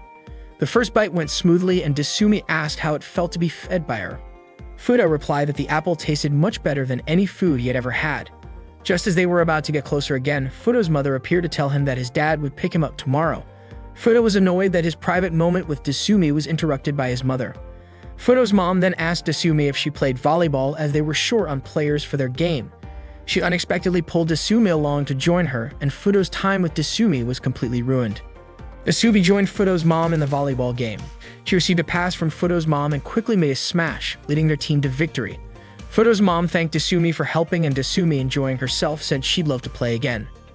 Fudo's mom admitted that it had been wrong to interrupt Desumi feeding Fudo earlier. Desumi was caught off guard and became flustered. Fudo's mom reassured her, saying there was no need to feel embarrassed, as she herself was like that with Fudo's dad. She mentioned that she had once been very beautiful and showed a photo of herself with little Fudo when he was a toddler. Little Fudo was absolutely adorable, and Desumi couldn't help but compliment him on how cute he was. Before leaving, Fudo's mom gave Desumi some advice to take care of Fudo, and Desumi promised she would. The Gelato team was fighting against the Gakko forces, while their leader was having a romantic moment with the leader of the Gakko army. Fudo and Desumi were chatting on top of a cliff while the battle raged below them. The weather was hot as summer was just starting to kick in. Fudo planned to take Desumi somewhere special during the summer. Desumi was really excited and she started thinking about where they could go. There were so many options, like having a barbecue, going to a fireworks festival, hiking in the mountains, or even heading to the beach. Fudo was surprised when she mentioned the beach, as his mind immediately pictured bikinis. In the Gakko cafeteria, all the forces were enjoying their lunch, including Desumi and Majima Kiki. Kiki watched them from behind and commented that Desumi had an intense aura.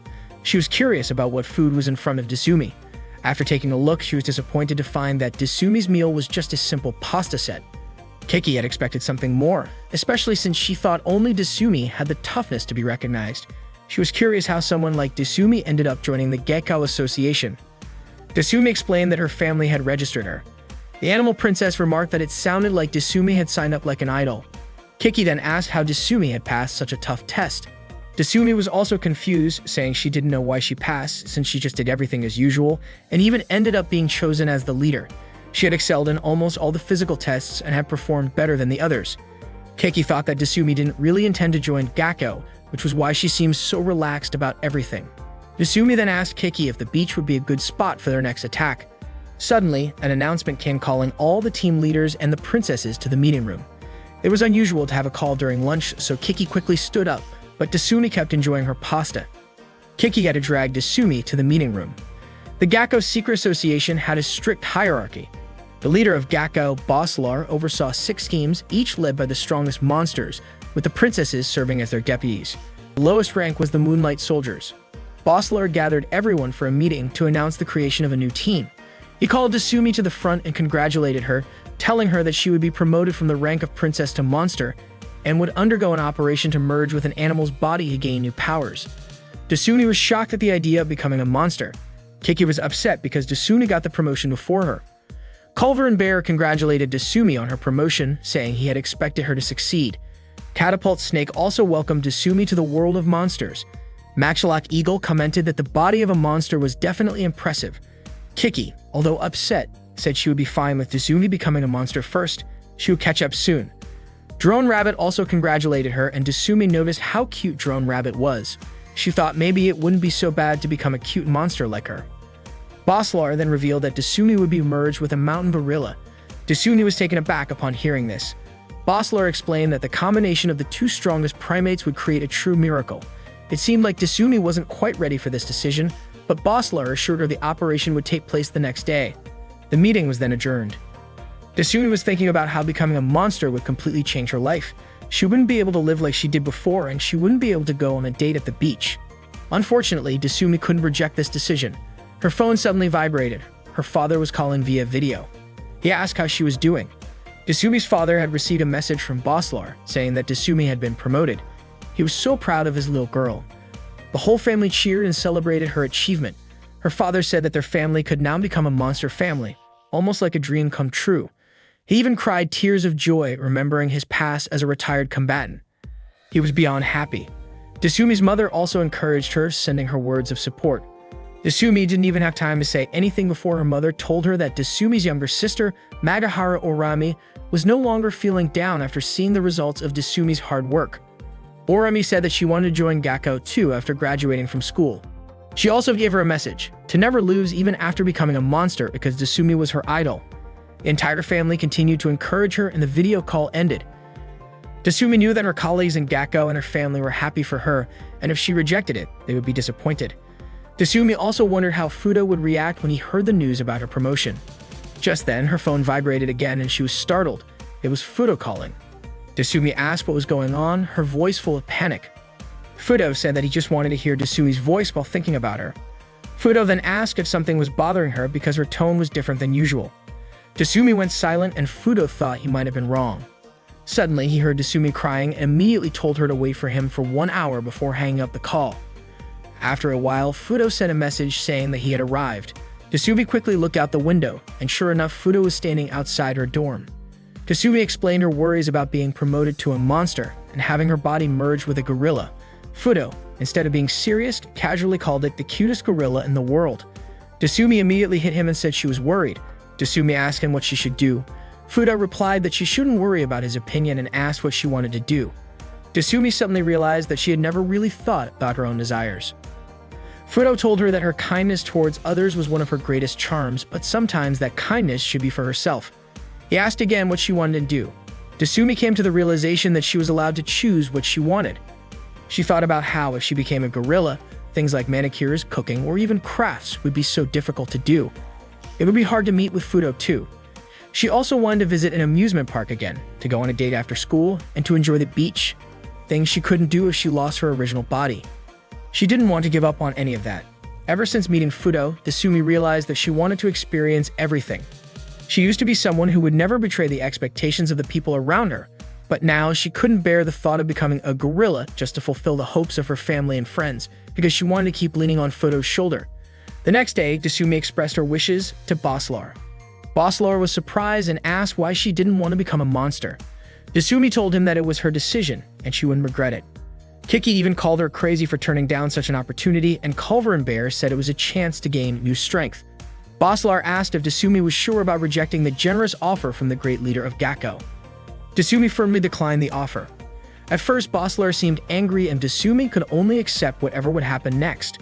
To her surprise, Boslar called her amazing, saying that a deaf princess had to be like that. Desumi was puzzled, but Boslar went on to explain that Desumi's fighting style, relying only on her physical body, showed the spirit of a martial arts expert. She wasn't someone weak who controlled the power of animals. Boss Lore's words were, of course, a jab at the monsters. He then asked everyone to give Desumi a round of applause and encourage everyone to follow her example. Desumi quickly informed Fudo that she had chosen not to become a monster. Fudo praised her for being able to reject the offer and follow her heart. Desumi smiled as she read Fudo's reply. Two of the Moonlight soldiers were discussing her, thinking that Desumi's operation had ended and mentioning that her current appearance was even scarier than before. Later that day, Desumi went to the beach, and the weather was sunny and beautiful. She met with Culver and Bear and Kyoko. Culver and Bear asked why Desumi had brought a set of beach gear, reminding her that even though they were at the beach, they shouldn't think of it as a vacation. Desumi had received information from Fudo that on Saturdays at Shonen Beach, Gelato would be testing the Gelato Robo. The King Gelato Robo was a combined robot made up of 12 parts designed to fight giant monsters. This gave Desumi and Fudo the chance for a date at the beach. It seemed like the heroes hadn't arrived yet, so they needed to prepare first. Gecko's mission at the time was to investigate and destroy the hero robot. Culver and Bear reminded them to act carefully and quietly. This was going to be a combined mission involving 3 teams: Desumi's team, Kyoko's, and Kiki's. Kiki, however, was hiding behind a rock, seemingly insecure about her swimsuit. Desumi told her that the outfit really suited her. Kyoko stood beside Kiki, and Kiki asked Kyoko not to stand next to her and to leave. Kyoko asked why, but Kiki didn't want to explain, probably feeling self-conscious about Kyoko's chest size. Suddenly, a submarine fired an explosion toward the beach.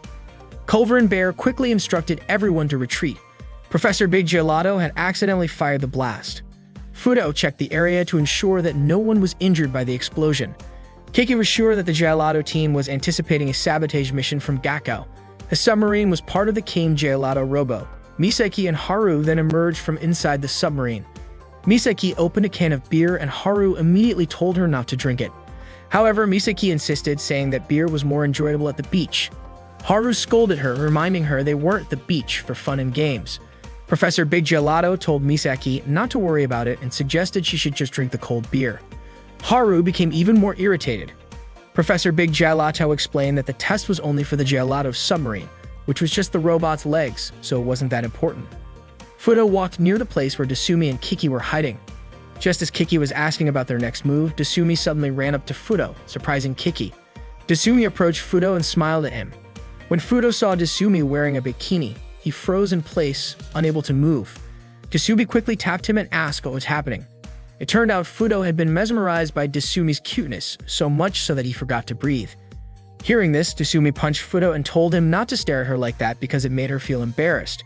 They held hands and looked out at the ocean, with Fudo calling it a dream beach date. Desumi wanted to try a few things together. Kiki watched in awe, impressed by Desumi for carrying out the mission alone while she was still thinking about the risks. That was the difference between Kiki and Desumi. Kiki promised to achieve something as impressive as Desumi, and she planned to follow Desumi's lead in helping with the mission. But what Kiki didn't expect was what she saw next. Desumi was torturing Fudo by burying him in the sand, even though they were technically just playing in the sand together. She laughed at the sight of Fudo, unable to move. Kiki became convinced that Desumi really had no mercy. When Desumi said she wanted to try something else, Kiki got curious and went to see them again. What Kiki saw at that moment was Desumi standing behind Fudo, holding a stick and about to swing it at him. Naturally, Kiki thought Desumi was going to smash Fudo's head in. Suddenly, there was a loud cracking sound. But it turned out that Desumi was just smashing a watermelon. From behind the rock, Kiki thought Fudo's head had been crushed. Out of nowhere, Hayato appeared in front of Kiki and called her cute. He grabbed her hand and said this was destiny. Kiki recognized him as Hayato, the blue gelato. Hayato was happy that Kiki remembered him, and he pulled her along, saying they should enjoy this summer together. Kiki called him a scummy guy, just as the rumors said, and immediately slapped him, knocking him out cold. Kiki then returned to watch Desumi. Desumi was hanging out with the gelatos, enjoying some food, and Kiki was surprised that Desumi had managed to infiltrate the gelato team. Hayato soon woke up and grabbed Kiki's shoulder, urging her to be honest with herself. Kiki ran away to avoid him, but Hayato chased after her. Misaki asked if Desumi wasn't just a friend to Fudo, but his girlfriend. Fudo, Desumi, and Haru were all startled by the question. Desumi immediately denied it, and Misaki laughed at Desumi's cute reaction. Dahlia Ghost showed up with some cold noodles he had made, and they all enjoyed the noodles on the boat while watching the fireworks set off by Professor Big Gelato.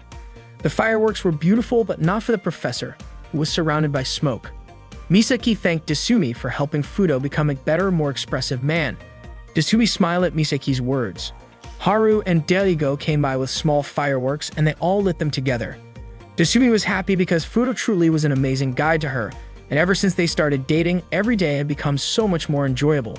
Professor Big Gelato hoped they liked the fireworks and said he'd shoot off a big one for the finale, but unfortunately, it didn't go as planned. Kiki felt relieved to have escaped from Hayato, who had been relentlessly chasing her.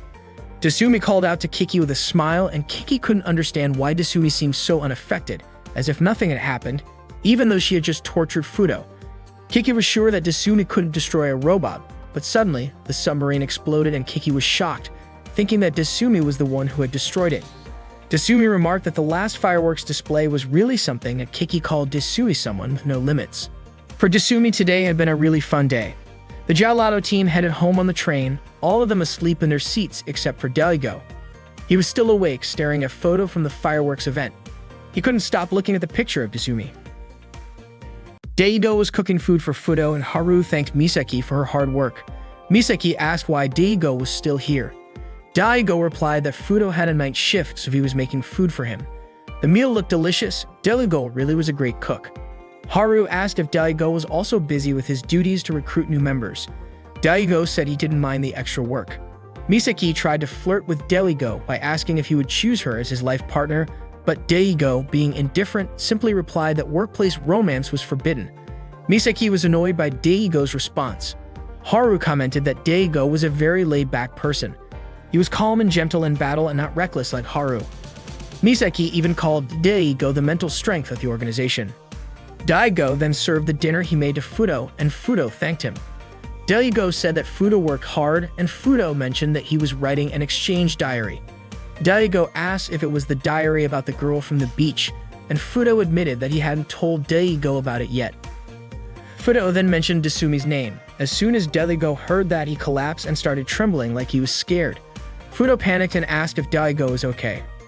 Daigo muttered Desumi's full name and then passed out. Fudo rushed him to the student infirmary, and after Daigo regained consciousness, Fudo gave him some water, which Daigo drank. Fudo asked if Daigo knew Desumi, and Daigo confessed that he did. Fudo then realized that Daigo must be from Hakata, and he asked if Daigo had ever interacted with Desumi. Daigo explained that Desumi was a monster he had created, meaning he had known her since she was a child. Fudo asked Daigo to tell him everything he didn't know about Desumi. Daigo warned him that it was a scary story and suggested that Fudo might want to back out if he wasn't mentally prepared.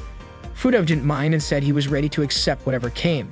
Daigo then began the story. It was a day when Fukuoka had truly become a den of demons, specifically 10 years ago when Daigo was in middle school.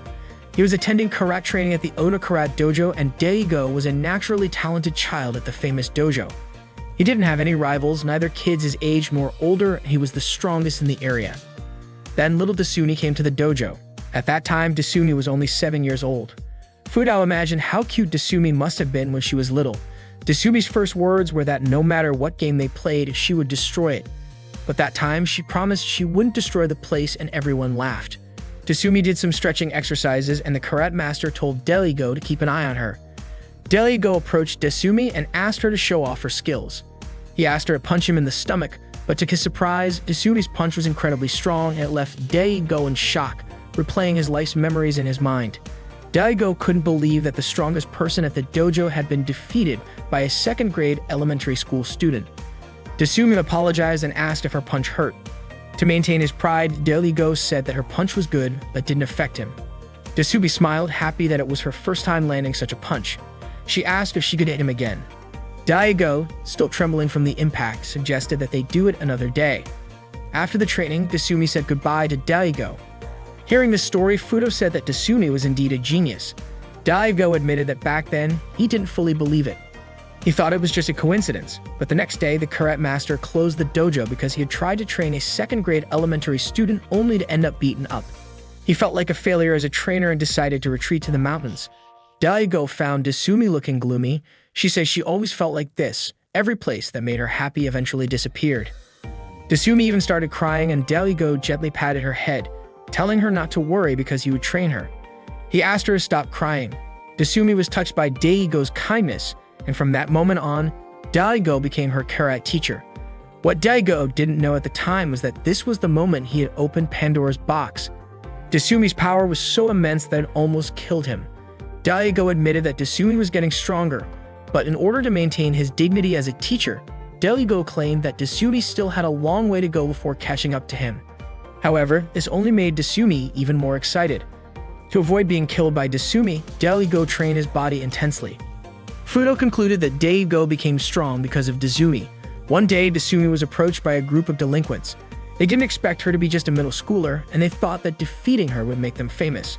They quickly surrounded her, but Desumi calmly told them that she needed to prepare food for her younger siblings, so she asked them to get out of her way. The delinquents mocked her, saying her siblings wouldn't get to eat, and proceeded to attack Desumi. But Desumi easily fought them off, leaving them helpless. She was known as the God of Death in a way of Fukodori. Fudo thought that was a pretty cool nickname, and he wrote it down in his diary. It was winter during their high school years when Daigo's parents got divorced, and he had to move to Tokyo. Daigo needed to settle things with Desumi. He invited her for one last training session and asked her to give it her all because he had been training hard for that day. Desumi was a monster that Daigo had created, and it was only right that he be the one to finish her off. They fought for 2 minutes, and it ended with Daigo lying on the ground, exhausted. Desumi still thought Daigo was holding back, but he had told her to go all out.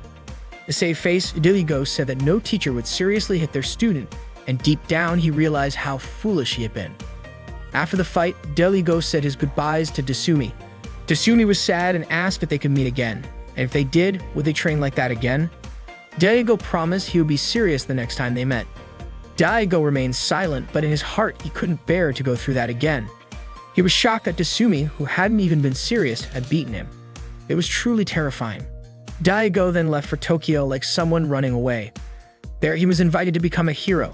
He unconsciously sealed away those terrifying memories. He admitted to himself that he was pathetic, but he never expected that Desumi's story would follow him to Tokyo. Fudo, of course, knew the answer. Desumi was an executive at Gakko. Daigo mentioned that during the barbecue the other day, Desumi didn't recognize him. He thought it was just a matter of time before she did. Daigo was curious if the God of Death power was still there. He knew he had to prepare himself. Daigo then asked Fudo if he knew that workplace romance was forbidden. Daigo suggested that Fudo should cut ties with Desumi because he was planning to recruit Desumi to join their team. Just saying her name gave him chills, but this was for world peace, and as someone tasked with finding new heroes, Daigo couldn't ignore Desumi's power. Fudo suddenly imagined how cute Desumi would be as gelato. Daigo then proposed that they investigate Desumi first. It could turn into a huge problem. Daigo, Fudo, and Desumi met at a restaurant. Fudo formally introduced Desumi to Daigo. Desumi greeted Daigo and asked how he was doing. Daigo mentioned that Desumi hadn't changed much. His hands started shaking unexpectedly, a result of his phobia of Desumi. Desumi was surprised to find out that Daigo was a member of Gelato 5. She hadn't recognized him at the barbecue the day before. Desumi began to miss the good old times when they trained together, but for Daigo, those were dark memories. Desumi suggested that they train together again like they used to, saying she had gotten a bit stronger since then. Daigo nearly felt sick at the thought. Seeing this, Fudo told Desumi that Daigo was a bit busy, so she shouldn't push him too hard. Daigo was touched by Fudo's help in protecting him. Desumi apologized for getting carried away, but then Fudo asked Daigo if it would be impossible to train with her. Daigo was taken aback by Fudo's response, which actually made him more afraid. Desumi quickly grabbed a drink. Fudo then asked if Daigo was okay. Daigo admitted that trauma wasn't something easy to get over. He then asked if Fudo and Desumi were really dating, and jokingly asked if Desumi had threatened Fudo, saying she would kill him if he didn't date her. Fudo got angry at the question and confirmed that he was serious. He truly loved Desumi. Hearing this, Desumi blushed and handed Fudo a matcha cake. Fudo fed Desumi a bite of the cake. As Desumi opened her mouth to take a bite, she suddenly realized that it was too soon for them, since it was almost like an indirect kiss. Fudo teased her for being shy. Daigo then asked to get straight to the point. Desumi asked what the purpose of Daigo's meeting with her was. Daigo explained that he wanted to invite Desumi to join the Gelato team because her strength should be used for justice. Desumi imagined that if she joined Gelato, she could always be with Fudo, and they could date in public. Daigo asked again about her decision. Desumi thought about her friends and family and apologized to Daigo. She appreciated the offer but couldn't accept it. Daigo asked her why and even offered paid leave at Gelato. Desumi said she was already happy enough, and if she asked for more, she might face karma. She accidentally let it slip that she was busy working at Gakko, but luckily, Fudo quickly covered her mouth with his hand and said that what Desumi meant was that she was busy with school. Desumi quickly realized that she couldn't let Daigo know she worked at Gakko. She apologized to Fudo for being careless. Fudo commented that Desumi's lips were very soft, making Desumi blush and hit him. Daigo felt like he was being forced to watch the sweetness between the couple in front of him. Daigo wondered if this was the same Desumi known as the god of death in Oe Fukodore, the one people feared. Back then, she was always alone, bored, and isolated because of her dominance. Now, Daigo felt like Desumi didn't have that same invincible aura as before. She seemed to have fallen in love and weakened, while Daigo continued to train to fight evil. Daigo was confident that he could still defeat Desumi. He believed defeating her would help him heal from his trauma. Daigo then suggested they go outside and fight if that was what she wanted. Fudo asked why Daigo needed to fight Desumi. Daigo offered a deal. If Desumi won, he would drop the offer to join Gelato. Desumi said that wasn't fair because there was no way she could win against Daigo. Daigo responded that if he won, Desumi would have to break up with Fudo and join Gelato. Desumi asked why she had to break up with Fudo, and Daigo explained that Gelato had a no-romance rule in the workplace. Desumi said that if there was such a rule, Daigo should have told her from the beginning. She released an intimidating aura that made Daigo shiver. Desumi was determined not to lose in this fight. Without realizing it, Daigo transformed into Green Gelato, ready to attack Desumi. However, the result was still the same as before. He was defeated by Desumi once again. Fudo approached Daigo to make sure he was okay. Desumi still believed that Daigo was holding back his strength, just like before. Daigo was confused as he had changed, but Desumi still thought the same way. Fudo admitted that he wanted to stop Desumi earlier, but he ended up being mesmerized by her graceful movements while fighting Daigo. Daigo called Fudo too honest and stiff, wondering what kind of couple they were. It was honestly a little scary. Daigo stood up and said that this was a reunion with his student after such a long time, and he wanted to give his student a victory. Daigo repeated that he said this for his pride and authority in front of Desumi. He then told her that for that day he had accepted his defeat, and he asked Desumi to promise him one thing.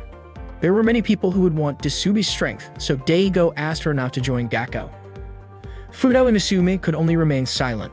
As they walked together, Desumi acknowledged that this was a big problem because the entire Gelato team considered them a couple. Fudo explained that it was Misaki who spread that rumor. Desumi felt that lately they had become careless and they needed to be more cautious. They couldn't be too close. Fudo agreed with what Desumi said. Desumi smiled and asked if Fudo felt a little disappointed for a moment. Fudo was serious and Desumi immediately embraced him, telling him that if she hugged him, he shouldn't hesitate to let her go. They walked together, laughing, and Fudo didn't even let go of Desumi's embrace. Suddenly, someone took a photo of them from a distance.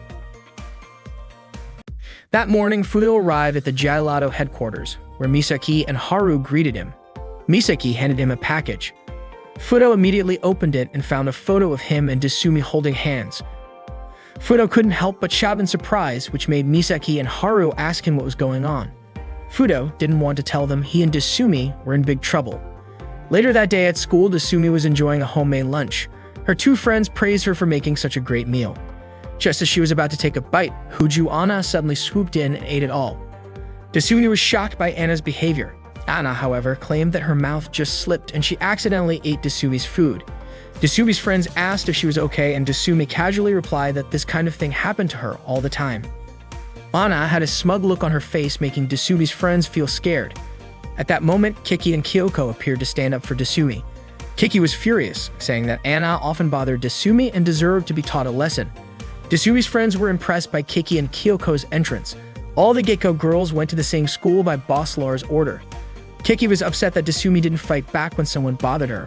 She wanted Desumi to retaliate once in a while, but Desumi didn't mind because it was just about onigiri. Kyoko even joined in and ate the onigiri. Kiki threatened Anna, who was wearing a short skirt, nail art, earrings, and other accessories, that she should go to the guidance counselor's office because she had broken the rules. Anna got angry and retorted that Kiki wasn't popular. She added that besides onigiri, she always got whatever she wanted. Right now, the one thing she wanted most was a secret, and she wasn't going to tell Desumi. Kiki called Anna ridiculous for playing the secret game. Desumi, however, responded that everyone must have one or two secrets in life. Kiki was surprised by Desumi's response, saying that this was probably why Anna always targeted Desumi. Meanwhile, the photo package Fudo received contained a note saying that if he didn't want the photo to be spread, he had to meet the sender at the park at 8 p.m. Fudo went to the park and was suddenly called by Anna. He walked over to her, and Anna seemed amused that Fudo had actually come to meet her. Fudo asked if Anna was the one who had sent the photo. Anna admitted that she was the one who had taken it, and mentioned Fudo as the red gelato. Fudo asked what Anna's goal was in doing this to him and who she actually was. Anna said she couldn't tell him. She also mentioned that she could spread the photo anytime and Fudo was in trouble, so Anna wanted Fudo to follow all her demands. Whether the photo was spread or not depended on how Fudo behaved. Fudo kneeled and pleaded with her, saying that if the photo was spread, Anna should censor Desumi's eyes. Anna was surprised that this was the issue. She was also confused as it seemed Fudo didn't care if the photo spread. Fudo wasn't concerned about his own reputation, but he didn't want to trouble Desumi. If her face were to be exposed, Desumi would go viral on social media as an angel on Earth, and agents would fight to recruit her for offers as an idol, model, or actress. This would make Desumi unreachable for Fudo, and that terrified him. Anna felt disgusted hearing Fudo's response. For her, it was clear that Fudo didn't want the photo spread, so he had no choice but to obey her. Anna then demanded that Fudo quickly break up with Desumi. Fudo firmly refused. Anna shouted that Fudo didn't have the right to refuse her request and should understand the situation. However, Fudo still wouldn't back down, asking if there were any alternative choices. Anna agreed and secretly recorded their conversation. She asked Fudo to tell her that he loved her. Fudo firmly rejected her, and Anna slapped him, saying that his response hurt her. Anna then planned to call a tabloid. Fudo asked her what her real goal was, whether she was trying to separate him from Desumi. This was her last chance, Anna said, and she got ready to take a picture. She wanted Fudo to kiss her hand, and she would capture that embarrassing moment to emphasize the master and servant relationship between them. Fudo asked if Anna had called him just for this. Anna told him to just do what she asked. Fudo stayed silent while Anna waited for him to comply. Frustrated, Anna slapped Fudo again because he didn't listen to her. She yelled that Fudo was disgraceful and that today was enough. She would think of something worse for tomorrow. She warned Fudo to be ready for it and even threatened to spread the photo if he tried to run away. Meanwhile, Gelato 5 was battling Gakko's soldiers, and as usual, Fudo and Desumi took the chance to talk in an empty building. Fudo shared everything about the photo threat they had received. Desumi asked who the sender was, and Fudo said that the sender didn't leave their name, but they had met the previous night. Desumi got upset and said they needed to silence the person right away. Fudo tried to calm her down. Desumi asked what the sender had asked Fudo to do. Fudo told her that the sender wanted him to kiss her hand.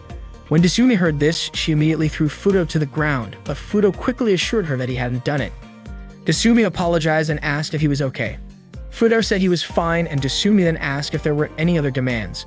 Fudo explained that the sender also wanted him to confess his love and break up with Desumi. Desumi was shocked by this. Fudo didn't understand what the sender was thinking. Desumi was convinced that the sender had fallen in love with Fudo. Fudo didn't believe it. Desumi went quiet and looked down, but Fudo reassured her and told her not to worry. He felt sorry for the sender, but he knew he had to explain things to them. The next night, Fudo went to the park, and Anna was surprised that he had actually shown up. Fudo suddenly apologized to Anna, saying that he had thought things over and realized her feelings. He thanked her for liking him, admitted that his actions the other day were embarrassing, and told her that he couldn't return her feelings. Anna was confused and told him to stop talking, but Fudo ignored her. Anna slapped him in frustration, not understanding what he was saying. Fudo then asked if Anna was in love with him. Anna denied it, saying she was in love with Desumi. She suddenly realized that she had let it slip. She explained that when all the students used to avoid her, calling her tacky, angry, scary, and quick to lash out, Desumi had been different. Their friendship had started when Desumi complimented Anna's nail art, saying that she wanted to try it but never managed to. Desumi had smiled at her and introduced herself. From that moment, Anna had fallen for Desumi's innocent charm. Anna was surprised that Fudo didn't react to her story about Desumi. Anna apologized, saying that the girl didn't seem pure and was likely in love with Desumi. Fudo told her that there was no need to apologize as Anna was very good at judging people. He felt touched that someone understood Desumi's charm. Fudo even asked if Anna wanted to talk about Desumi's charm all night. Anna laughed and called Fudo strange. She said that while it might be fun to talk about Desumi's charm, she didn't think she could. Anna admitted that she actually saw Fudo as a rival. Anna then apologized again for causing trouble for Fudo and said she would continue to do so. She confessed that she was selfish and had a bad attitude. and that she had a hard time giving up on things. Ana also revealed that she and Desumi had a secret relationship, a little secret that even Desumi didn't know about. She said that if Fudo didn't act quickly, she would seal Desumi from him. With that, Ana left, leaving Fudo confused about the secret she was referring to. The next day, at Gekko's headquarters, there was a meeting early in the morning. Kiki was annoyed because the meeting was too early, and Kyoko said that waking up early meant that fortune wouldn't be missed. But Kiki snapped back, saying that Kyoko shouldn't act wise since it was actually Kiki who woke her up this morning. They ran into Princess Hot and Kiki greeted her, but Princess Hot didn't respond.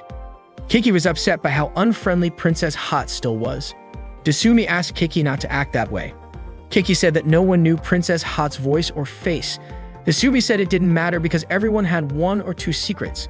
Kiki then asked if Desumi had been hiding something all this time. Desumi got nervous and quickly said there was no secret. It turned out that Ana's little secret, which even Desumi didn't know, was that she was Princess Hot. Ana was thrilled by Desumi's cuteness. Meanwhile, Fudo and Desumi were in a cave feeling nervous while waiting for the results. Fudo told Desumi to stay confident. The results of their compatibility test appeared, and their love compatibility was 98%. Desumi was happy, but Fudo was upset because the result wasn't 100%. Just then, Haru appeared and asked if Gekko had any plans for an attack tomorrow. Desumi told Haru not to record her. She explained that Boss Lore would be absent until tomorrow, so there wouldn't be any attacks until then. Haru was relieved and then asked Fudo if he could help her study tomorrow, since the exams were coming up and she wasn't ready. Fudo agreed, and Desumi asked if Fudo was good at studying. Haru said that despite how Fudo looked, he always ranked in the top 10 in school. Desumi felt proud, while Fudo was confused about what she meant by how he looked. Fudo agreed to study together tomorrow, and Haru was happy and asked for his guidance. Noticing that Desumi seemed nervous, Haru asked if she wasn't good at studying. Desumi admitted that she wasn't, so Haru invited her to study together. Haru knew that this meant the study session wouldn't be at the headquarters, so Desumi suggested they study at her place instead. Desumi took them to the Gekko women's dormitory, and Haru thought the place seemed too dangerous. She panicked and was about to ask Fudo for help, but Fudo was actually really looking forward to going to Desumi's room. Desumi reassured Haru that they would be safe if they wore Gekko uniforms. Desumi and Fudo quickly changed into their Gekko uniforms. Desumi laughed when she saw that Fudo had put his mask on backward.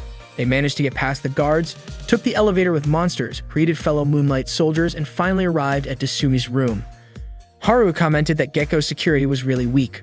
Once inside Desumi's room, Haru actually liked how cute it was. Fudo said that he had finally arrived in the sacred land he had always seen in video calls. In the room, Fudo could feel Desumi's scent, and at that moment, he no longer cared about studying. Hearing this, Halkao immediately started attacking him. Fudo apologized to Desumi for losing control. They then began their study session. As they were opening the books, Desumi's test paper suddenly fell to the floor. When it was opened, all of the scores were 100. Haru said that Desumi turned out to be really smart. Fudo then asked why Desumi wanted to study if she was already so good at it. Haru knew that Desumi just wanted to study together, and Desumi admitted it. Haru felt sad because she was the only one who wasn't smart. Fudo, however, said that rules were rules, so he still had to punish Desumi. He got Desumi because she had lied. Desumi also apologized to Haru for lying to her, admitting that she was actually good at studying. In the end, it was Desumi and Fudo who ended up teaching Haru. When Haru tried to solve the problem, Fudo said that the method she was using was wrong. He quickly showed her the correct approach, telling her to think of X as the bicep muscle and Y as the forearm flexor. For the next problem, X would be considered the deltoid muscle, and Haru needed to remember its connection with the pectoralis major. If Haru got confused, Fudo suggested that she draw the muscle anatomy. Haru seemed a bit lost but still followed Fudo's instructions. Fudo told her that mathematics and muscles had an inseparable connection. Haru then asked Desumi for help. Desumi stopped Fudo and took over the task of teaching Haru. Desumi told Haru not to overthink it because math only needed enthusiasm and she could simply fill in the formulas. Not so different from Fudo, it turned out Desumi also taught by connecting math with muscles. Haru realized she had probably picked the wrong teachers. She asked if she could go home since she still didn't understand, but Desumi and Fudo thought she had already grasped what they were explaining. Fudo even said that their teaching method was great. Haru said that she was envious of Fudo and Desumi because they could freely choose any university, while she had to work hard to get into the one she wanted. Fudo offered his help if Haru faced difficulties, and Haru thanked him before leaving. With just the two of them in Desumi's room, Fudo and Desumi felt nervous. Fudo then asked why Desumi looked so serious. Desumi apologized, saying she was thinking about what Haru had said. Desumi then asked if Fudo planned to go to university after graduating. Fudo said he wanted to study education and become an elementary school teacher to teach kids. He wanted to be both a hero and a teacher. Fudo then asked Desumi about her dream. Desumi simply said that she wanted to go to the same university as him. She wanted to be by his side and see her dreams come true. That was the new goal she had set for herself, and Fudo was deeply moved hearing this. Desumi knew that her father would strongly oppose this because after she graduated from high school, her father wanted her to focus on Gakko. Fudo assured her that he would convince her father when the time came. Desumi hoped they could go to university together, and Fudo was sure that dream could come true. If he could be a hero, then no goal was impossible to reach. Suddenly, the doorbell rang. Desumi was sure it was Haru, maybe she had forgotten something. But when they checked, it turned out it was Desumi's father who had come to visit her. He was accompanied by Orami and was carrying a box of Japanese sweet. Desumi and Fudo panicked at the unexpected arrival of Desumi's father. That day, Desumi's father and Orami visited Desumi in the dorm. Desumi hadn't seen her younger sister in a long time. When Desumi's father saw Fudo dressed as a Gakko soldier, he exclaimed, "Ki," a special greeting for Gakko members. Fudo was initially confused and just stayed silent. It wasn't until Desumi's father gave him a sharp look that Fudo realized he was supposed to respond with the same "Ki" greeting. Upon hearing this, Desumi laughed at Fudo's reaction and told her younger sister that Fudo was an acquaintance of hers. Desumi's father asked for Fudo's name, but Fudo replied that his name was Mudo. Desumi's father then asked why a regular soldier like him would be in Desumi's room, especially when she was a serious princess. Fudo, unsure of how to respond, looked at Desumi. Seeing his confusion, Desumi quickly said that Fudo was helping her study since she had an upcoming school exam. Desumi's father grew upset, questioning why a Gakko soldier would be studying when all a soldier needed was an eagle heart and a desire to dominate the world. He also commented on the state of Desumi's room, which he thought was messy. He took out a Gakko banner and immediately hung it on the wall. Desumi asked him to stop because it was ruining the atmosphere of her room. Her father was surprised at her reaction, and as he turned around, he tripped over something. Legendary Bosslar dolls that had been left on the floor. Desumi's father had always longed for these dolls. He couldn't understand why they were just lying around on the floor. Desumi explained that there was no space to display them. Desumi's father immediately knelt down and apologized to the dolls. He also knew that Desumi had refused the promotion to become a monster. He had once been just a low-ranking soldier, but he had been proud when he heard his daughter was advancing quickly through the ranks. To his disappointment, Desumi rejected it and called her foolish. Fudo apologized for interrupting the conversation between Desumi and her father. He said that Desumi had made her decision after careful consideration and asked Desumi's father not to blame her. Suddenly, Orami came in and slapped Fudo across the face. Her slap was so hard that Fudo fell to the ground and his Gecko helmet got damaged. Desumi was shocked and Orami asked if Fudo knew anything about her older sister. Orami warned him not to interfere with her sister's matters. Desumi asked if Fudo was okay. Fudo, still on the floor, called Orami amazing, remarking on her potential. Desumi respected Fudo's opinion but asked him not to comment too much about Orami, as she had a serious sister complex. Fudo accidentally pressed a button on the remote, turning on the TV. At that moment, an advertisement for a new energy drink called Power One starring Red Gelato came on. Red Gelato even claimed that the drink could erase tiredness and Gakko. Hearing this, Desumi's father became annoyed and mocked it, saying that the daughter of death would surely tear Red Gelato's stomach apart. Desumi made a scary face at Fudo to tease him, and Fudo commented that her joke was cute. Desumi laughed at Fudo's reaction. Desumi's father said that they needed to eliminate Gelato 5 immediately. He then forbade Desumi from studying and told her to focus on practicing for battles, as she would graduate from high school in a year and could then fully dedicate herself to the Geiko Association. Desumi agreed to her father's request. Fudo then remembered Desumi's hope of attending university with him. He turned to Desumi's father and made a request, saying that Desumi wanted to go to college and asked him to allow it. Desumi's father remained silent. Suddenly, Orami stepped forward and said that the older sister she knew wasn't as relaxed as this. Her sister was much stronger and more ruthless than anyone else. She suspected that Fudo had ruined her sister and demanded that he return her sister to her original invincible self. Orami almost punched Fudo, but Desumi quickly stopped her. Orami told Desumi to let go of her hand. Desumi then made a scary face and Orami burst into tears, calling Desumi stupid before retreating into the closet. Fudo continued pleading with Desumi's father to allow Desumi to attend university. Desumi's father said that this was a family matter and asked Fudo to be quiet. Fudo responded that he would not be quiet. Desumi's father then changed his costume and said he had to teach Fudo the ways of Gakko. He challenged Fudo to a fight. Desumi's father ran at Fudo to attack, but suddenly he was thrown back and tumbled to the ground. Fudo asked if he was okay. Desumi's father asked if Fudo understood what losing with style meant, how to lose spectacularly. When Desumi's father was active as a Gakko soldier, he had trained that skill over and over. He told Fudo that he wouldn't understand the pride that came with it. Fudo said that he understood. Hearing this, Desumi's father was moved. Fudo helped him up, and Desumi's father explained that some people mock that skill, but he believed it was worth fighting for. Desumi's father then felt a strong determination from Fudo, calling him a young man with great potential. Desumi was surprised by her father's attitude toward Fudo. Desumi's father said he was going to the bathroom and that they could discuss the university matter another time. Hearing this, Desumi smiled. He said goodbye and reminded Desumi to look after Orami the next day. Desumi apologized to Fudo for all the trouble he had to go through that day, but Fudo brushed it off, saying it wasn't a big deal. Desumi called Fudo cool and thanked him for everything. Fudo smiled and said his goodbyes.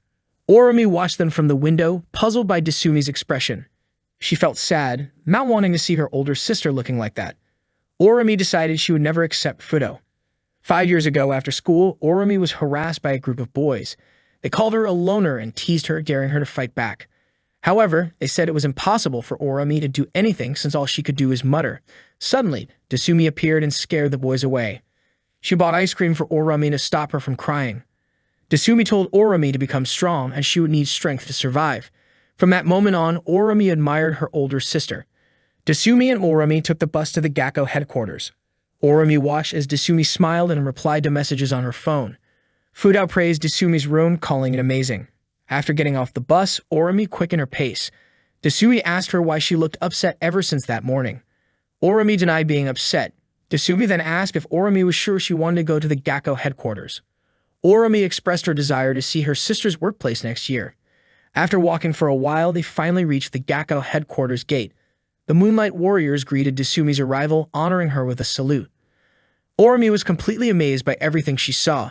She admired her older sister. Even though Desumi seemed soft and relaxed outside, here in this place, Desumi's aura was threatening.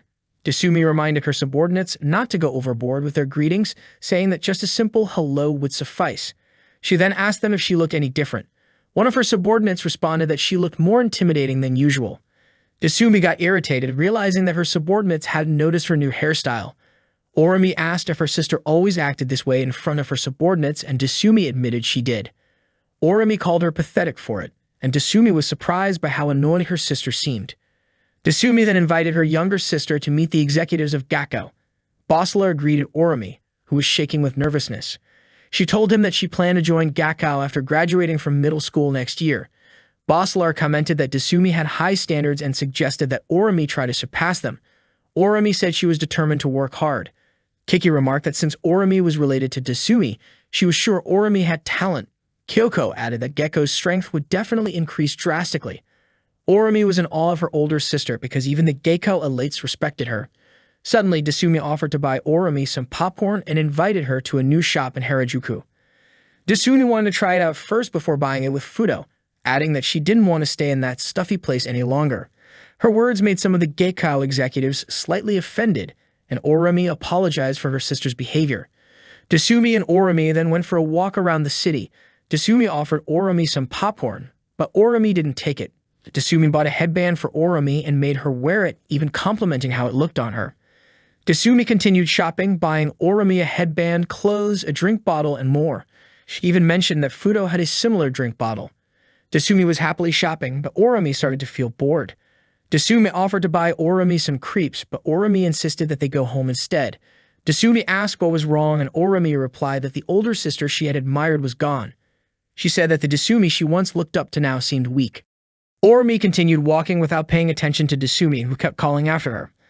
Orami walked off alone, remembering the time when she was teased by a group of boys. They called her a loner and gloomy, even purposely bumping into her as she walked by. Orami stayed silent, unable to fight back. They mocked her for not being able to complain when her sister wasn't around. After Desumi went to the dorm, Orami stayed in her room for a whole week. Her parents thought she was sad because Desumi had gone to Tokyo. As Desumi started appearing on TV, fighting Gelato 5, the whole family proudly watched her and cheered for her, but Orami stayed locked in her room. After each battle, Desumi's father would tell Orumi the results, and even though Gakko lost, he always praised Desumi for fighting until the very end. Desumi's father would always tell Orumi stories about her sister, how she fought hard every day, got stronger, and eventually became number one. Desumi was promoted to monster status, and the family always took pride in her. One day, Orumi left her room and said that she wanted to be like her older sister. For a long time, Orumi had seen Desumi as the pillar of her life, but now the older sister she had always admired had changed. Since Desumi went to Tokyo and met Fudo, she had changed and become pathetic. Orumi cried as she remembered that. Suddenly, 3 thugs approached Orumi, who was crying, and asked if she was upset because her boyfriend had dumped her. They suggested she hang out with them and forget what was making her cry. One of the thugs thought Orumi was too young, but another one said that Orumi was actually cute. One of them tried to grab Orumi's hand, but Orumi told him to let go. However, her voice was so soft that they mistook it for her mumbling. They called her a gloomy, antisocial kid who couldn't have a conversation. Their words reminded Orumi of the time when her classmates used to tease her. Just then, Desumi showed up, and the 3 thugs were curious about who she really was. Desumi told Orumi to stop crying and offered her some crepes. Orumi replied that this wasn't the time to be eating, but Desumi tried to calm her down. Desumi wanted to prove that she had become weak like Orumi thought. She said she had always been the strongest in her life. The thugs reminded her that they were criminals, but Desumi began to show them who she truly was. She was a real villain. Desumi easily defeated all 3 of them. After that, they sat down and ate crepes together. Desumi suggested that Orumi should fall in love, saying that Orumi needed love to survive. Orumi replied that this was very different from what Desumi had told her before. Desumi smiled and patted Orumi's head, telling her that she would understand eventually. Orumi responded by saying that it was probably better if she didn't understand. Desumi smiled even more at her little sister's sweet reply. Orumi then admitted that the crepes she had just eaten were really good. Afterward, Orumi returned home, still thinking about her beloved older sister. Orumi acknowledged that Desumi had changed. She had become softer, gentler, and more feminine. But it seemed like her sister, like that, wasn't all that bad after all. However, Orumi thought Fudo was terrible and hated him with all her heart. She promised herself that once she joined Gakko, Fudo would be the first one she would kick out.